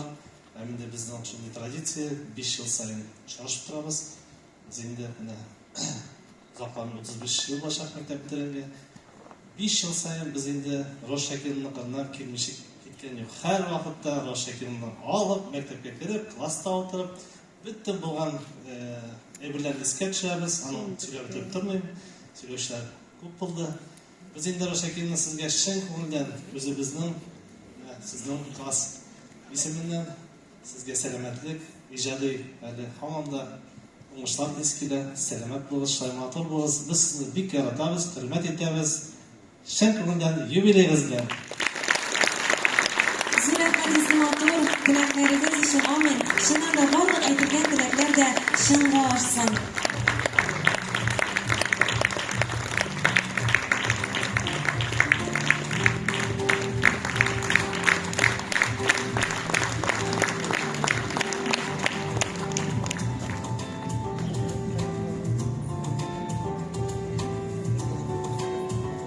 Hurmatli tomoshabinlar, qadrli qonaqlar, hurmatli bizning yubillarimiz. Biz endi kechamizni motor biyu bilan davom etamiz kela. Sahnamiz turida bek ko'p konkurs, festivallar laureati As-Biyo ansambli, Tatar tilimi ansamblining yetakchisi Nurullina Olga Stanislavna, Sultonov Bulat Rushatovich. Rahim etib qarag'iz.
кадерле райондашлар, хәзер инде ерак араларына якын итеп кайткан, Казаннан кайткан кунакларыбызның котлау сүзен җиткерер өчен сәхнәбез түренә Марсель Галиев, Нәбирә Гыймаддинова, Шәмсия Җиһангирова, Мөхәммәд Мирза әфәнделәрне сәхнәбез түренә эндәшәбез. Рәхим итегез.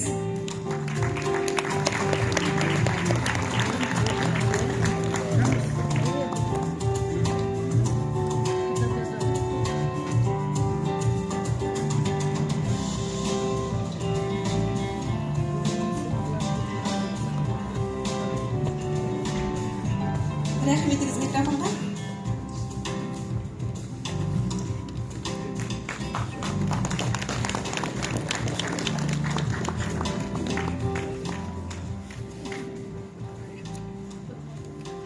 Всем сүз хөрмәтле Муслим халкы, хөрмәтле Запа.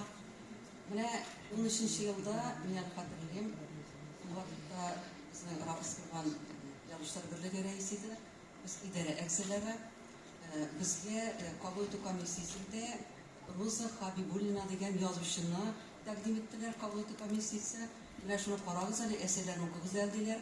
Шул инде без идарәдә аны азрак тиеш булабыз. Мин Роза апаның әсәрләрен укып чыктым. Инде Казанның чыккан әсәрләрен укыган идем. Шуннан соң мин андагы әсәрдәге менә чисталыкка, сафлыкка шаккаттым. Әйтәм, ничек бу язалар икән? Әле мин Роза апаның кем икәнен белмим. Бәлки минем өчен беренче әсәрләрен язган язучы.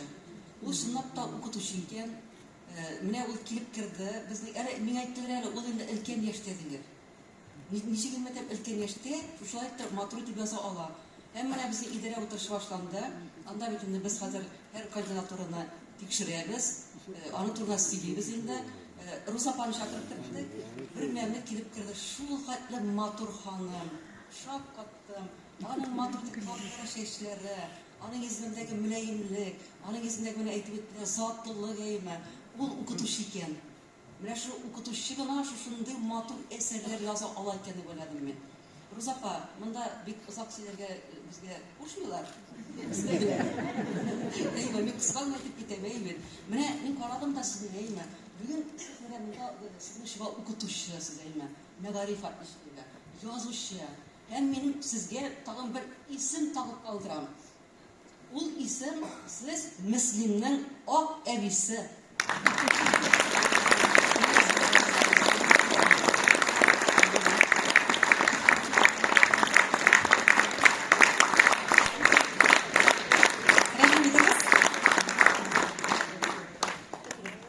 Хәерле кич, кадерле туганнар. Хәерле кич, Роза ханым. Мен кызыгып отырдым, мына укытучы кеше язучыдан күпкә өстен икән. Никадәр укучылары бар, кадерле. Аларга фатиха биргән ул, хәерле юл теләп калган күбесенә. Менә нинди бәхетле кеше. Соңыннан алар барыбер берсе дә онытмый икән, һәрберсен килә, котлыйлар. Роза апа ниһаять 90 яшькә җитте. Безнең язучылар союзында 90-га җиткән бер группа uyushib килә хәзер. Унлап бар инде алар хәзер. Менә Роза апа кушылды ул отрядка. Килеп, уйлап карасаң, нинди зур фаҗигалы, катлаулы, каршылыклы гасырны кичкән кешеләр бит алар. Шаккаткыч бит. Шуларны җиңеп, шуларга үч итеп бүтән фаҗигаларга алар көчле рух алып яшәгәннәр. Һәм бу мөгъҗиза дип саныйм мин 90-га җитү. Бу Ходай тарафыннан бик сирәк кешегә бирелгән. Роза ханымга телим тагы да озакрак яшәргә һәм иҗат итәргә. Ул үзенең чәче кебек, теге адуванчик кебек ак кеше һәм ул күңеле ак. Ул безгә матур әсәрләр бирер дип уйлыйм мин. Һәм шушы туган көн уңаеннан бер өлкән шагыйрьләр исеменнән бер шигыремне укырга рөхсәт итегез. Кыска гына шигырь. Үртәлеп карыйм суларга, агып бара гомерләр. Шүгәли учак утлары, сыктап сүнә күмерләр. Айғылдап кішкене айғырлар, ярларын ташлый сулар. Біз кеткәшті, дүния шулай, бигімізға яман сулар.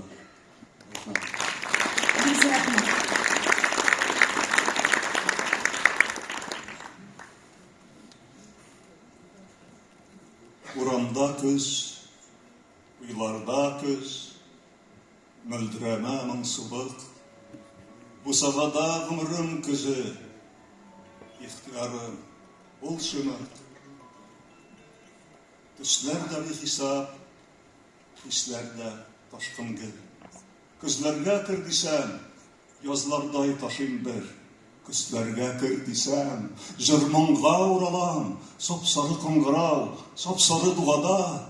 Кайыннар тауларда, изәнгән кызлардай, каякка карама, алар җыр сузгандай.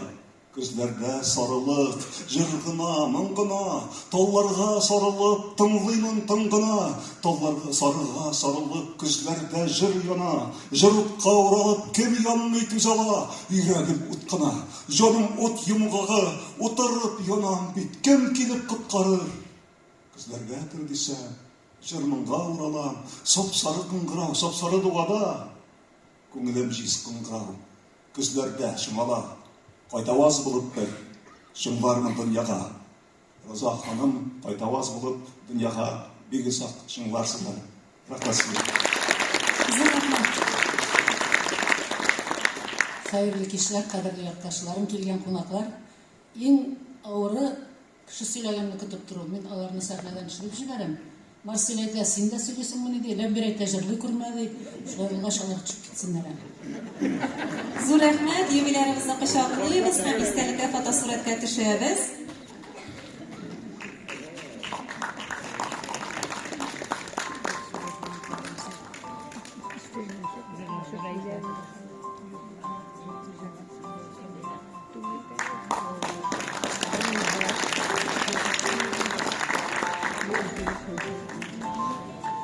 Шәмсия ханым, рәхим итегез. Роза ханым, сезне ничек яратканымны күзләремнән күрәсездер. Сезгә менә төрле исемнәр тактылар, сез матурлык эталоны. Сезгә карагач, матур булмыйча һич кенә дә мөмкин түгел. Мин сезгә кичкенә генә китабымны бүләк итәчәкмен һәм иң матур теләкләремне үземнең бер шигыремне җырга салып, сезгә бүләк итәм. Гомерләр үтмәгән Азат Хөсәйнов музыкасы.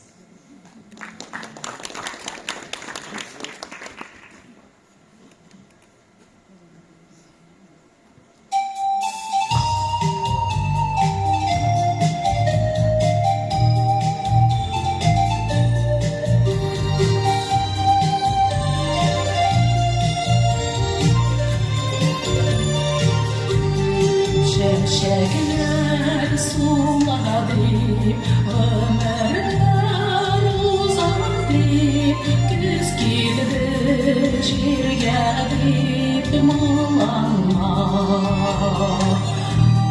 Kaderlerini bilip, altınday ömrünün seni taşıp kalırama sorlama.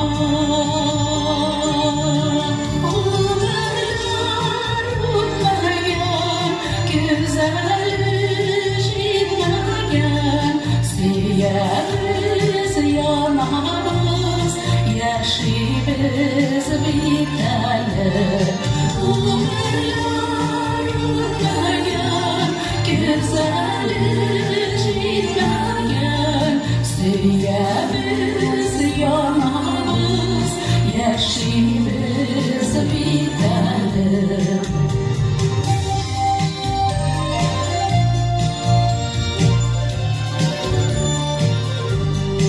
Kilgənimiz bu jirgə, məngə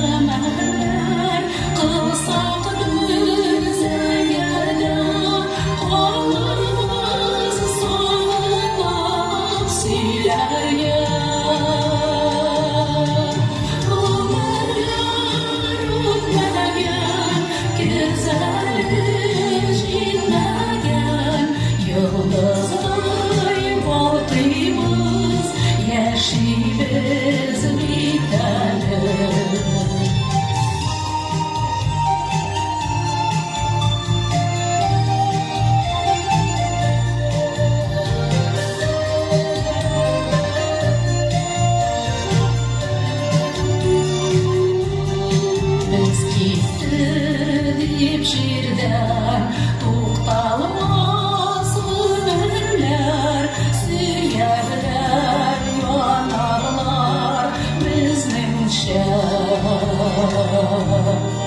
Карамый кешегә иртәсе киченә син яшә бу җирдә үзеңчә.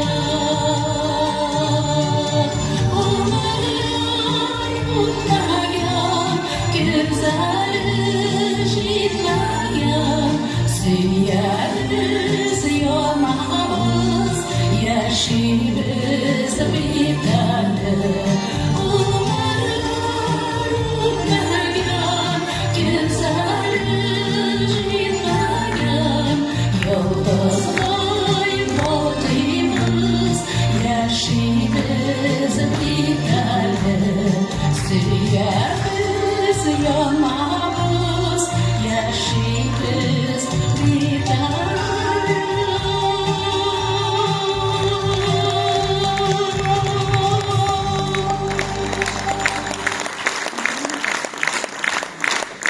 Шәмсия Җиһангирова. Зур рәхмәт. Котлау сүзләрен дәвам итеп, сүзне Шаллы һәм Әлмәт шәһәреннән килгән кунакларыбызга бирәсебез килә. Язучы Габдулла Тубай исемендәге дәүләт премиясе лауреаты Факил абый Сафин, татар шагыйрәсе, балалар язучысы, Татарстанның атказанган мәдәният хезмәткәре Әлфия Мирзанур кызы Сиддикова, татар шагыйрәсе, Татарстанның атказанган мәдәният хезмәткәре Миңзифа Хәйретдин кызы Әхмәтшина сәхнәбез түренә рәхим итегез.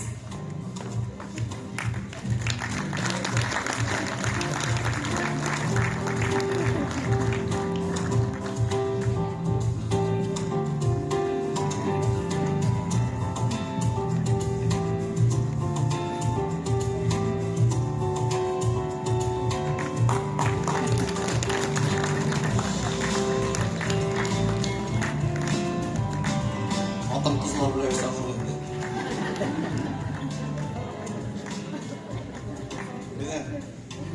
Биләбез кызлар. Ваймыны.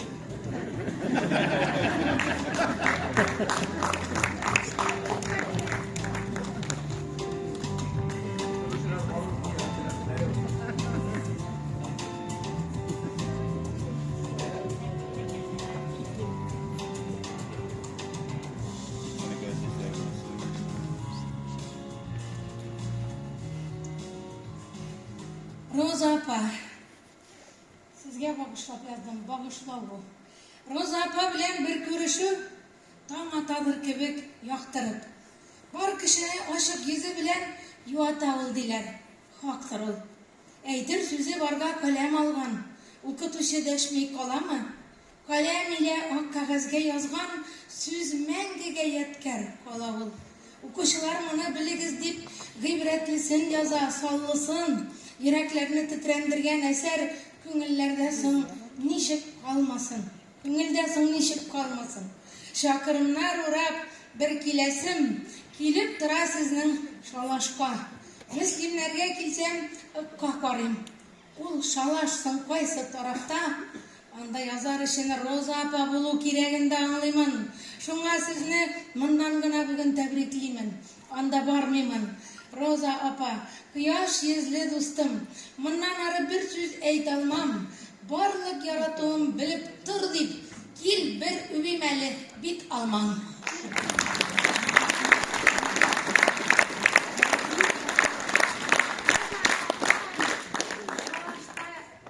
Җәй буе язып ятам ди. Менә шушы крипмадыр диделәр. Анда инде киләм буе. Müslümanlar, Роза. Инжи бөртекләре ята, ялтырамый су өстенә калкып. Тышың түгел, ишең ялтырасын, күңел түрендәге нурдан балкып. Сез Мөслимнең затлы инҗесе, Роза, сезгә юбилейгыз белән котлап, саулык, сәламәтлек, күңел тынычлыгы, иҗат эшмәгезнең тынмавын телим.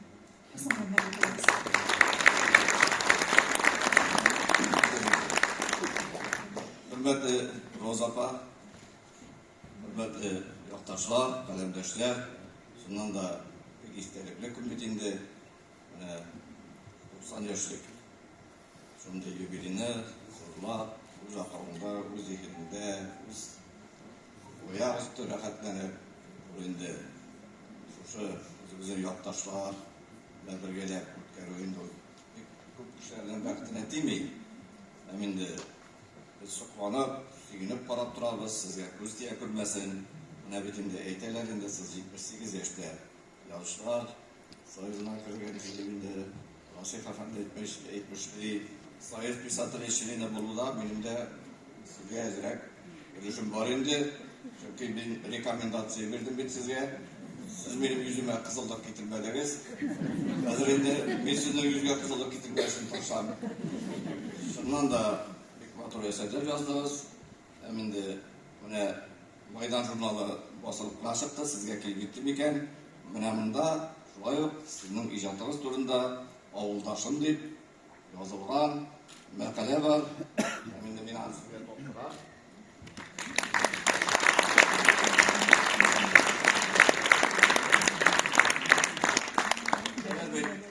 Bütünde bizim emekide doğan 4 yaşka hatlı yaşagan 4 yaşka hatlı adette bolanın sabının көңілінде indi en kerakli duygular, hisler eken. Şuna göre emek şişmeleri neçe eken bilesiz bütünde ne kadar rahmetli okuşular, rahmetli kitap okuşular hem mektep okuşular var. Çünkü rahmetli işitip bitul okuşuları bilinmiyor.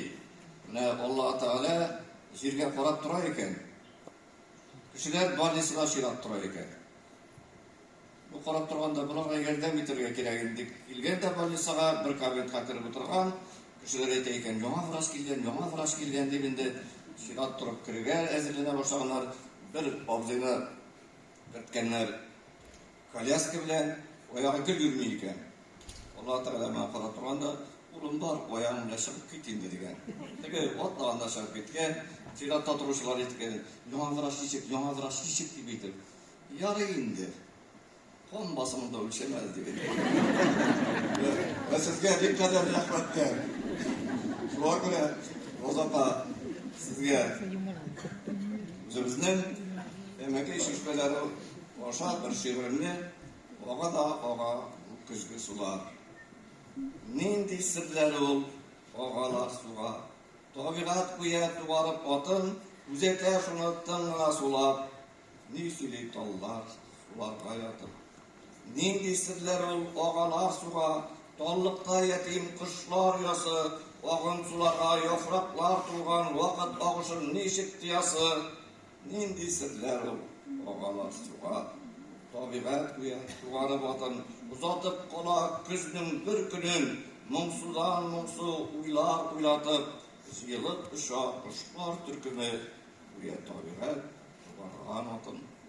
Üzete şunu tınmına sular, tumanlı tavlar afıkını kise, oğa da oğa bu küzgü sular, urman üsletip şallı şir ise, vakitlar kuşe, tınmına sular, vakitlar kuşe tursun, biz yaşaytırıp Rozapa. Бик рәхмәт изге матур теләкләрегез өчен.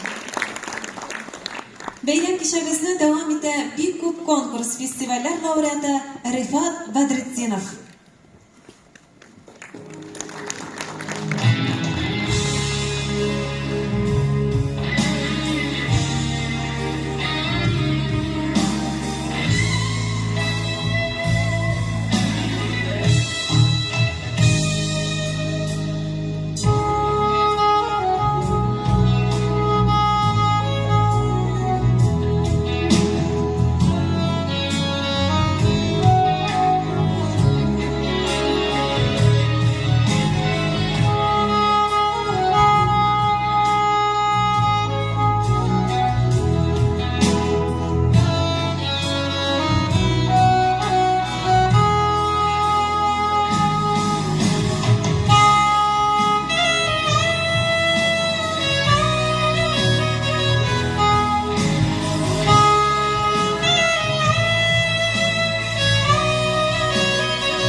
Кунакларыбыз, кадерле тамашачылар, котлау сүзен дәвам итеп, сүзне инде Мөслимдә яшәп иҗат итүче шагыйрьләребезгә бирәсебез килә.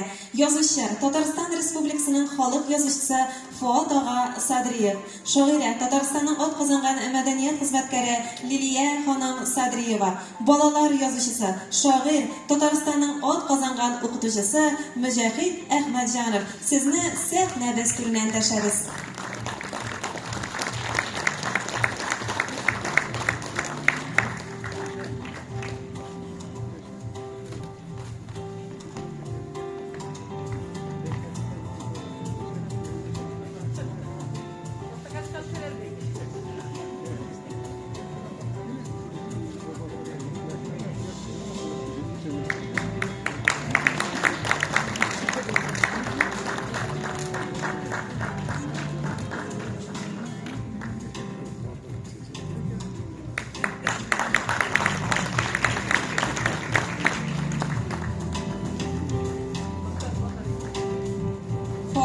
Рәхим итегез микрофонга, сүз сезгә. Шакировна белән тормыш безне гел бергә туры китерде. Мин авылдан килеп үстендә эшләп йөрим, абыйларда торам. Безнең турдан теләгән шундый шигырь кыз. Аның саулыгы, аның шигырьлеге яши башлагач урында аның ире дә бар икән. Шундый шигырь. Һәм без Ойлы дуслары кебек, аларга кергән вакытлар булды, аларның безгә кергән вакытлар булды. Менә шулай яшәп киттек дип әйтергә мөмкин. Менә тормыш кызык бит ул. Вакытлар узды, алар больница урамына күчтеләр салып. Вакытлар узды, шул идән юкала без илеп чыктык, акларына бездә өйләнештегендә үй салдык. Һәм менә шуннан бирле без күршеләр булып яшәйбез. Бу авыл тормышының барлык этапларын бергә үттек. Һәм алар икесе районның күрке булып, халыкның чын хөрмәтен юлаган кешеләр. Ильяс Абдуллович ул больницадан кайтып кермәде.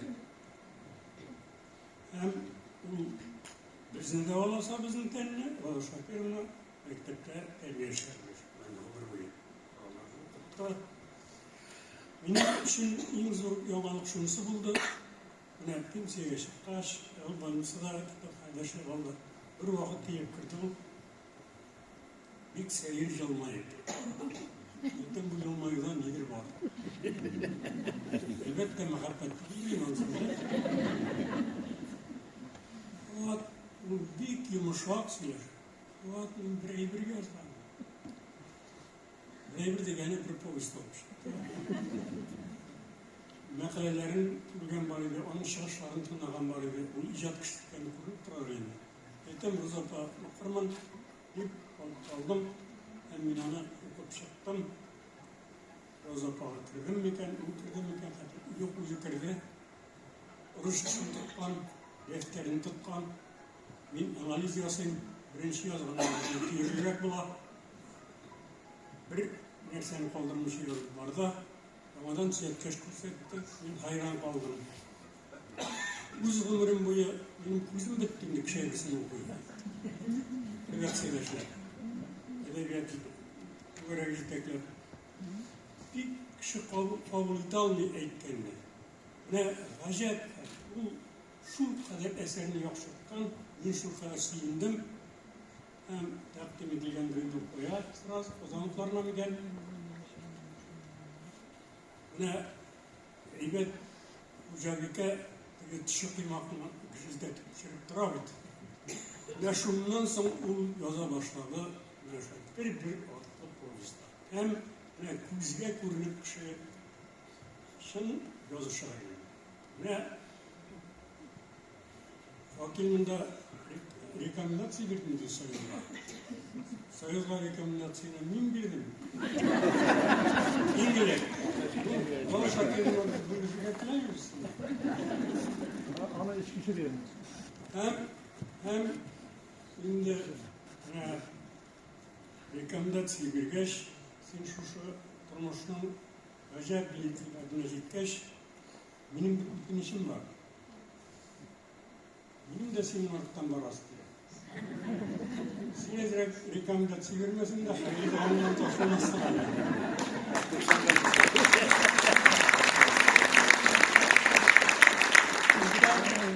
Ben kabul olmasını tebrik ederim. İcatta, aramışı, ağlamışı, hele yüzge de yeterge yazsın, yüzde de yeterge yazsın, birge icad yeterge yazsın.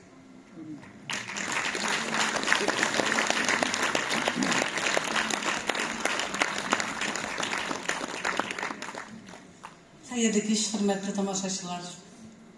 Zalda oturgan her bir tamaşaçıga bugünkü юбилярга тәтеген бәхет. Шуннан да Роза Керимна гомер буе сезгә сокландым, яраттым, хөрмәт иттем. Менә үзебез хатын кызлар урамда менә ухоженно дибез, урысча булсын, ярат. Бизәнгән ясаган иннек сүтмешә урамга да чыкмый Роза Керимна. Андый хатын кыз күрсәк без дә бер карап калабыз, әйме? Ул гомер буе үзен яратты, кешеләрне яратты. Һәм шушы ярату аның иҗатында шагыла. Һәм кешеләргә менә бүгенге килгән тамашачыдан күренә. Бу дөньяда гүзәл затлар була. Күркәм буланың кылган эше. Күңел киңлегенә табына да кирәклеген тоеп яши күпме кеше. Күпләр сакланырлык яшыялар. Кирәк алар дуслар, туганнарга бары бәхет, уңыш юлдаш булсын. Яшәешне ямлап торганнарга. Нинди бәхет. Күрше Розапа, килгән алар сезне хөрмәтләп, хезмәтегез, изге күңелегез, иҗатыгыз өчен мең рәхмәт. Әле озак еллар кешеләрне сакландырып, иҗатыгыз белән куандырып, бәрәкәтле, имин гомерләр насыйп булсын сезгә.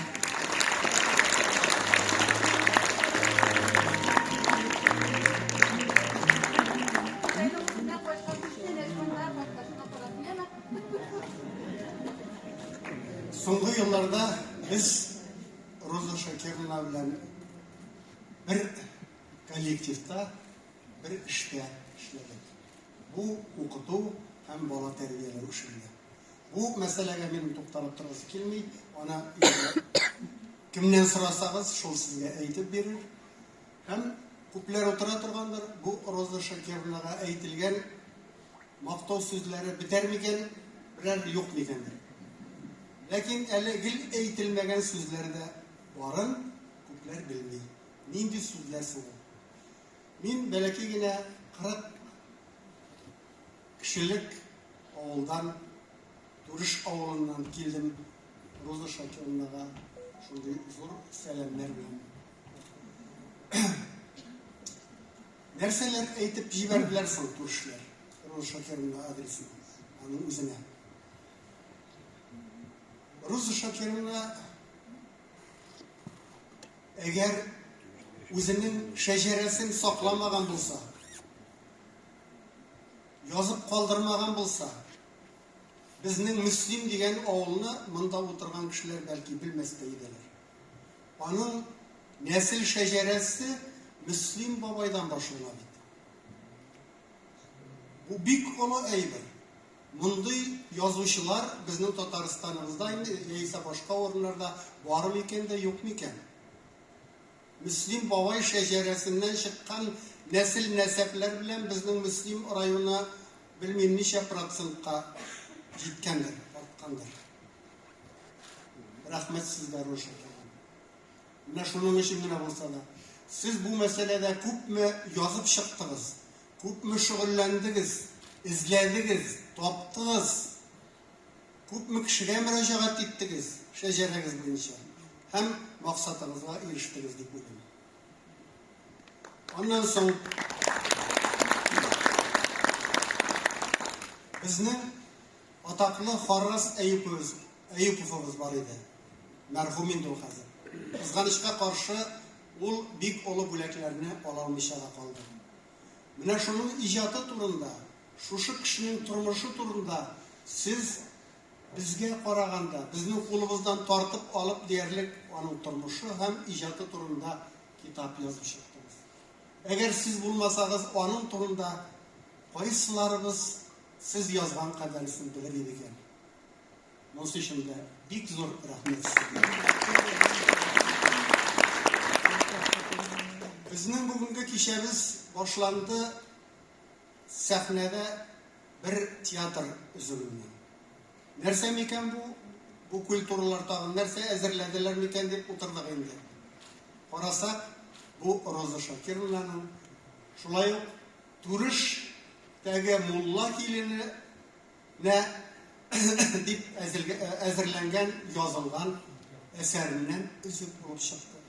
Şulay yok Turış, belki yine Turış avlunun. Bunu bit kuplerimiz bilmeyi. Bunun için de sizde bik zor rahmet oluştu. Sizge aldığı günlerinizde de nıklı selametlik, talantınız yeterliğinde hem ağır hizmetinizde zor oluşlar hem bizge sizin kol yazmalarınız gana tugul basılgan kitaplarınızna tağın da motorlar ettirip rahatlanıp okurga nasip bulsun diyen tilekte koyuyoruz. Bizlerle bizim motor tilekleriniz için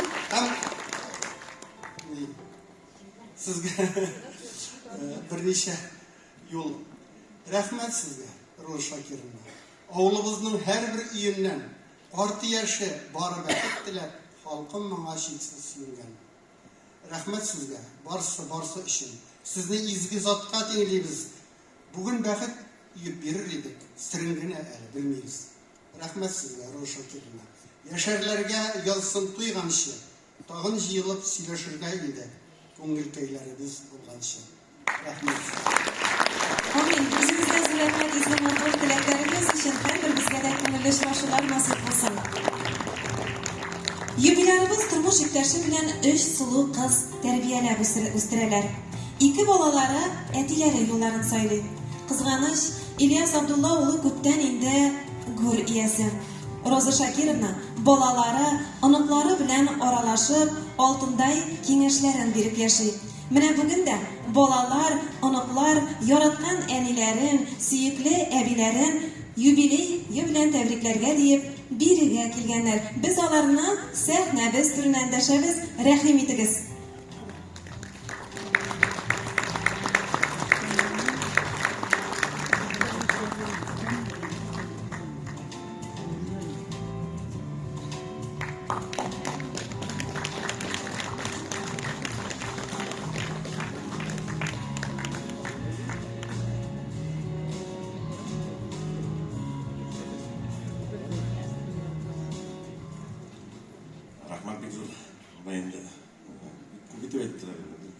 Şundan da bir kup. Amca bir tabi onun sözüne pek motor ettirip benim kutup turgan şekilde oldu şeyler. Şu şeylerini hazırlığında amca bir tanesinin de Roza Paga söyleştik de Roza Pay'da hani Roza Paga'da kıymetli meydem sen isen şartta benim de bizden meydem ülken bizden nesilin bütün cipselerin bütün buğunu bizge hazırlasan bir şey olur dedi. Nasıl Roza Paga bu evle direnen şokulanırız. Bu şeylerini hikayeni bizden nesil durumda şu Galimovlar nesili durumda özüşkan içinde Roza Paga'na yüzü rahmet bizden şu Galimovlar, Hakimovlar hem başkaları lan yüzü rahmet. Biz damarımızda yok, bitirmedik. Şimdi Müslümanlar bizden bile Roza Paga bizden için etalon, örnek, şundan da bitire gerek. Şu mektep yolları bizden de aileler aralaşıp motor etip yaşadılar. Siz şu Galimovlar nesilinden sonavlığına kaldınız. Barınızda bitire gerek 90-90'dan yukarı minimeti isen Rozapa'nın endi doyurup ne bular bizning bilmegenlerge aytib gidem. Rozapa'nın etisi bilen benim eti yanımdan babay bir tuğanlar. Alar iş var tuğanlar. Müslümanlar bile joyda sizge tağım bir rahmet edildiler. Siz indi benim ihtiyaçım yanımdan da şecereni yasadığız, işidığız bu dik gülemli iş. Edem balası senin bunun bir iş, yedisine katlık zinde naşuşu Rozapa'nın işleyen işleri arkasında özümüzün bunu bildik. Tağım bir kat rahmet. Rozapa sana 90 bir beytese gelmeyi. Şundan da matur söz ettiler. Ağabi sin Müslümanın ötüreyerek ülgüsü. Sana sağlık selametlik icadını tamında bizge kondurup yazarlarız. Bir çok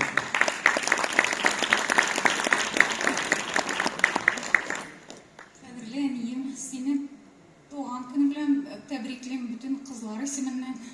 Sana selametlik, uzun ömür, icadi uğuşlar dileyim. Bütün izgitliklerine, bütün murat maksatlarına erişirge nasip etsin Rabbimiz. Rahmet sana. Biz rahmet izge matur dilekleriniz için. Şundan da şuşunday ko'rkam xotlik nasip etsin baribizga da.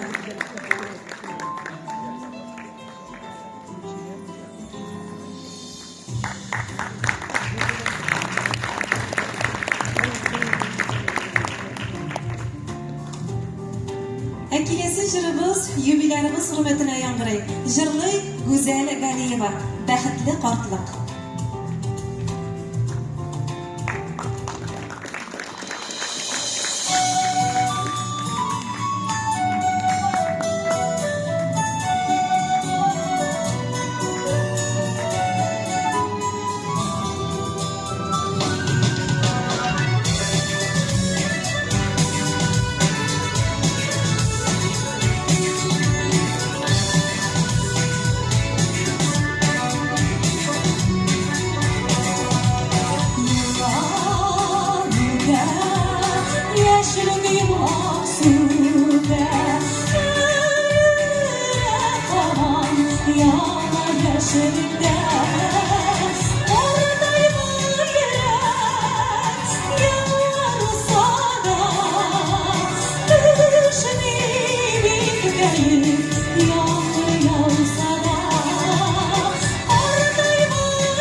Yine yüreğim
башына аек акыл белән сәламәт килеш, әле аңа өстәп яраткан шөгылемне дәвам итү, шушы яшькә менеп җитү бик сирәк кешеләргә генә елмая.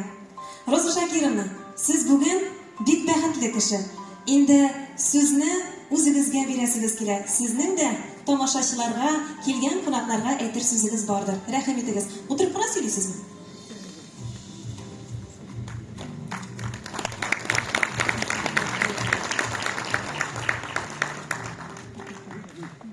Hürmetli cemaat, kadirli avuldaşlarım, işitilemizim. Kozandan teröristlerin tarakkiyatda kaldırıp gelgen kalemdeşlerim, kardeşlerim, tuğanlarım, dostlarım, hürmetli okuyucularım.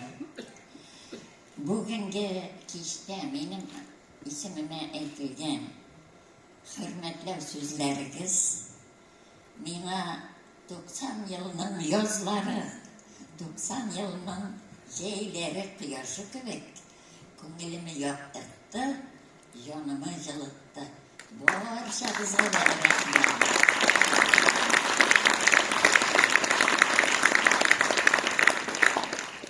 Mening to'rdayimda bugün bek ko'p söylediler, barisi da sizga tanish. Shulay da bir ikki so'z aytib ketam. Men bek so'g'ish zamoni balasi. Bizning bolachog'imiz, o'smir yillarimiz bek og'irlikda o'tdi. Shuning uchun biz borimizda, mening yoshdoshlarim, mening zamondoshlarim, dunyoning qadrin, ipakayning qadrin, tinchlikning qadrin bilib yashadik. Tag'in aytasi kela, o'zimning o'qituvchi bo'lib ishlaganim to'rinda. Tug'an aytganlar, bobomlar solgan qirg'on turmush qonunda muslimga qaytib ishga o'rnashganda, men bütün o'zimning xiyollarimni, planlarimni, yoshligimni, bilimimni bolalar tarbiyalauga bag'ishladim. Hem men buni o'zimning turmushimning eng ulug' ma'nosi deb sanayman.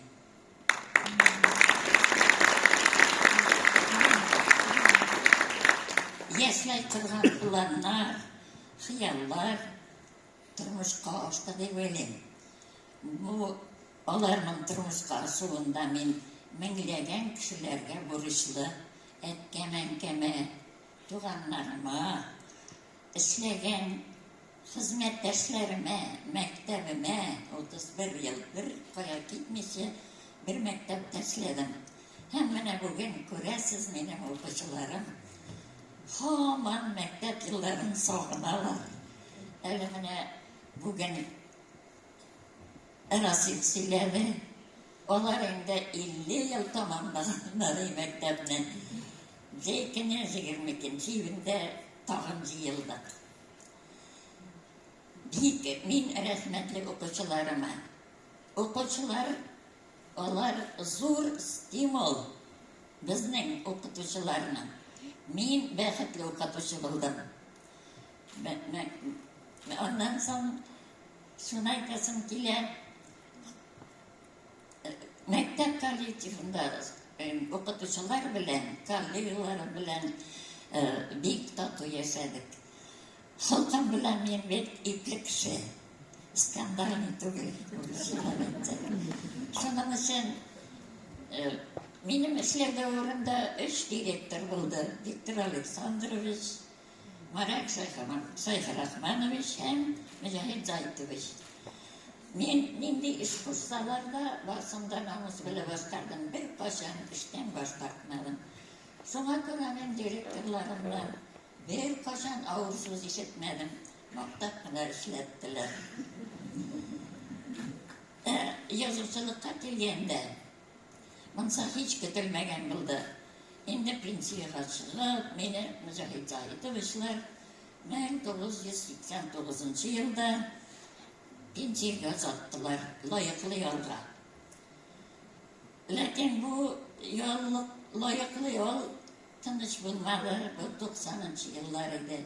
Монда отырган өлкәннәр, сез барыгыз да беләсез, ул безнең илебезнең тарихында, минем яшәү тарихында, гомеремдә иң трагический көн булды. Ел, 90-нчы ел.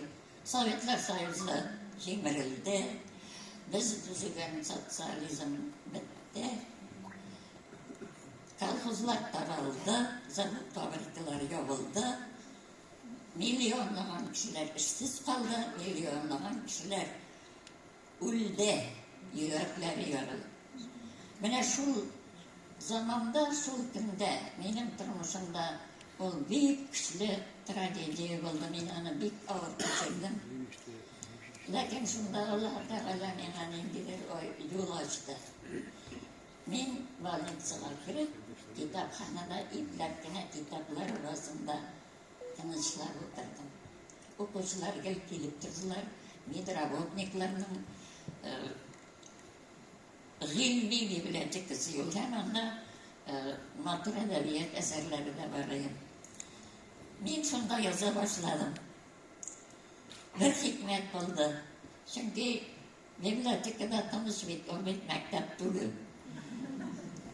Әсәрләремне менә Фуат Садриев инде сөйләп бирде. Bir eser yazdım, ikincisi eser yazdım, üçüncüne. Onlar kişide yattılar, lakin ben kıyılanıp Fuat yanına götürüp geldim. Fuat'ını Kazan'da, Kazanıtlar jurnalına ilk Filiz Latifi'ne hem 2003 yılda benim birinci povestim basılıp çıktı.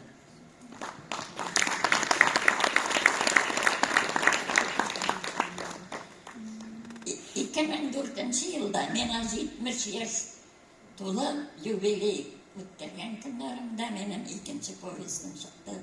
Olsa milashlaysan niye?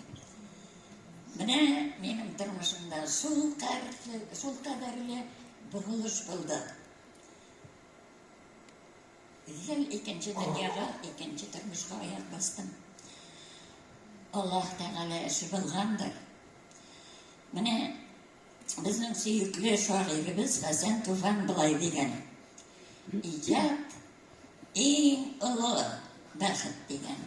İcat ol nozli g'am. İcat ol yuqori darajadagi tanlısızlık degan. Mana meni shundan so'ng shunday tanlısızlık hem go'zal g'am baxt chirnab oldi. Yozuvchi bo'ldim. Hozir mana bu zalda o'tirarlar mening qarindoshlarım, yozuvchilar. Bir voqea esga tushadi. Nechuk yozuvchi bo'ldim. Asarlarni, kitoblarim chiqa boshlagach, chaqirdilar meni. Yozuvchilar yurtida Mushtariy uramında bek motor bir yurt var. Yazuvchilar yurti. Qara, nashlashiga bir shulam hazrat. Kazalına getirgiz meni 78 yaşladı. Babama, abime hem bir zo'r zal, hem zo'r zalda yumru ulu avalniyimiz istel. Hem üstel Türkiye'li 30'a yakın otaklı Tataristan'ın otaklı yazıcıları, redaktorları, zor isim algan, premiyeler algan yazıcılar. Ben şular aldığına kirip bastım. Bir kimse de tavuş verdiler, lakin bir yazıcı sırada. 78 yaşta nega Yazuvchilar Soyuzuna kirerga kerak degan formada aytdi. Shundan onda Rifa Rahman o'tiradilar. U aytdi, nega siz olay deb aytasiz? Ehtimol u 120 yaşa kadar yaşar dedi.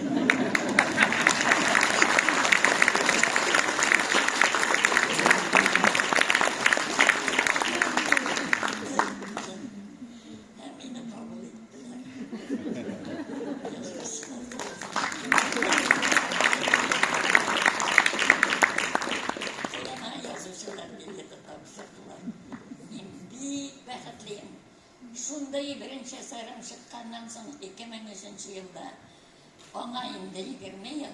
Hemen şol 20 yıl içinde gayet turmuş geçirdim, bexetli ömür buldu. Allah minanı ikinci ömür deyip kabul ettim, minanı Allah-u Teala vergen, üstüne de ömür deyip kabul ettim, hem bexetke sanadım.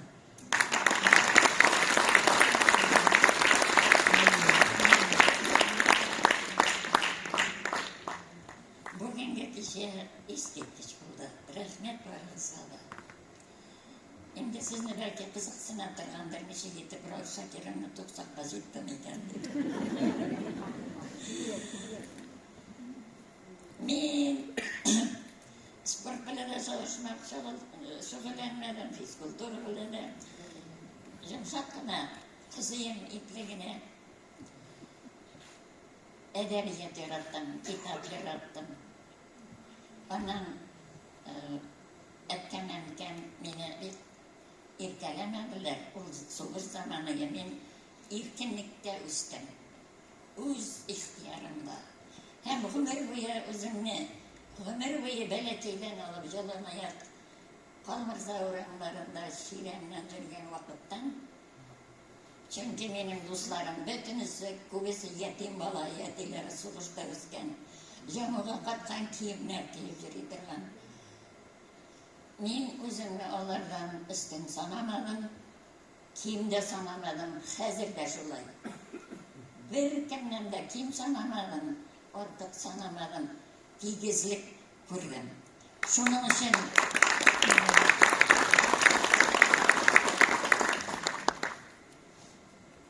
için şatlanıp yaşadım, ömür boyu.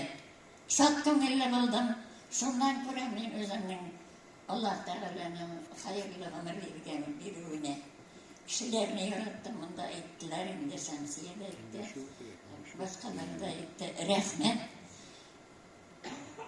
Mana siz bütünüz olda o'tirasiz, sizlar bek baxtli kishilar. Yozuvchilarni ularni aytasi da yo'q, endi eng baxtli kishilar. Bu zalga kelgan barchanızda hozirgi zamonda mana baxtli kishilar. Baxtligiz umrlik bo'lsin. Mening ortdan quvvatligiz. Faqat aytdimda ana ul mening ortdan quvvatli. Ulg'ayib kelar. Tabiatga kindigim birikkan mening. Ikkinchi sababi chunki men alla uchinchi ko'zim bor endi aytalar tretий глаз deb. Men muslim oramlardan yurganda qaysi bog'chada bolam, qaysida milash o'tganim bilan oramdan o'tgan chog'imda yangi yurtlar qoltib chiqqach, men o'zimga bo'lak olgandek shu yurtlarga qarab siqlanam, suyunam. Muslimimiz eskitkish. Men ana dunyoning eng motor pishmog'i deb aytmayman. Dünyanın en motor o'zagi bizning muslim.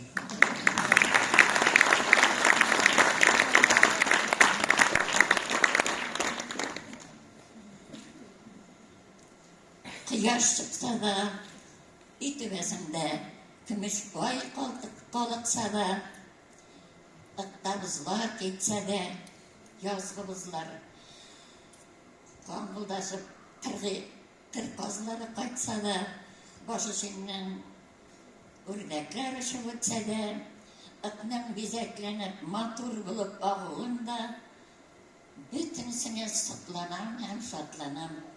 Yaş da benim için çıkar, ay da benim için kalkar.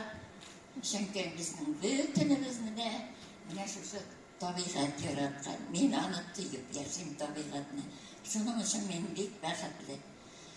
Qadrlilerim, yakınlarım, duvarlarım, barınızla da Eşen ko'nglimdan bek yaratib rahmat aytaman kelganingiz uchun. O'quvchilarimga, tug'anlarimga, yozuvchilarga, sizning barig'izga da baxt tilayman, xayrli uzun umr, din shodlanib yashaysiz.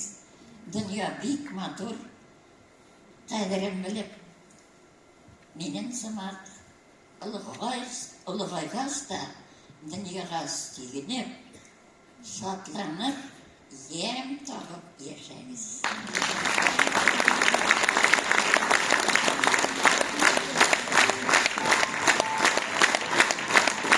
Rahmat Roza xonimizga motor tilaklarimiz uchun biz shin qo'ldan, shin yurakdan g'ururlanamiz sizni bilan. Ham tag'in bir topqir yubileyimiz bilan sizni.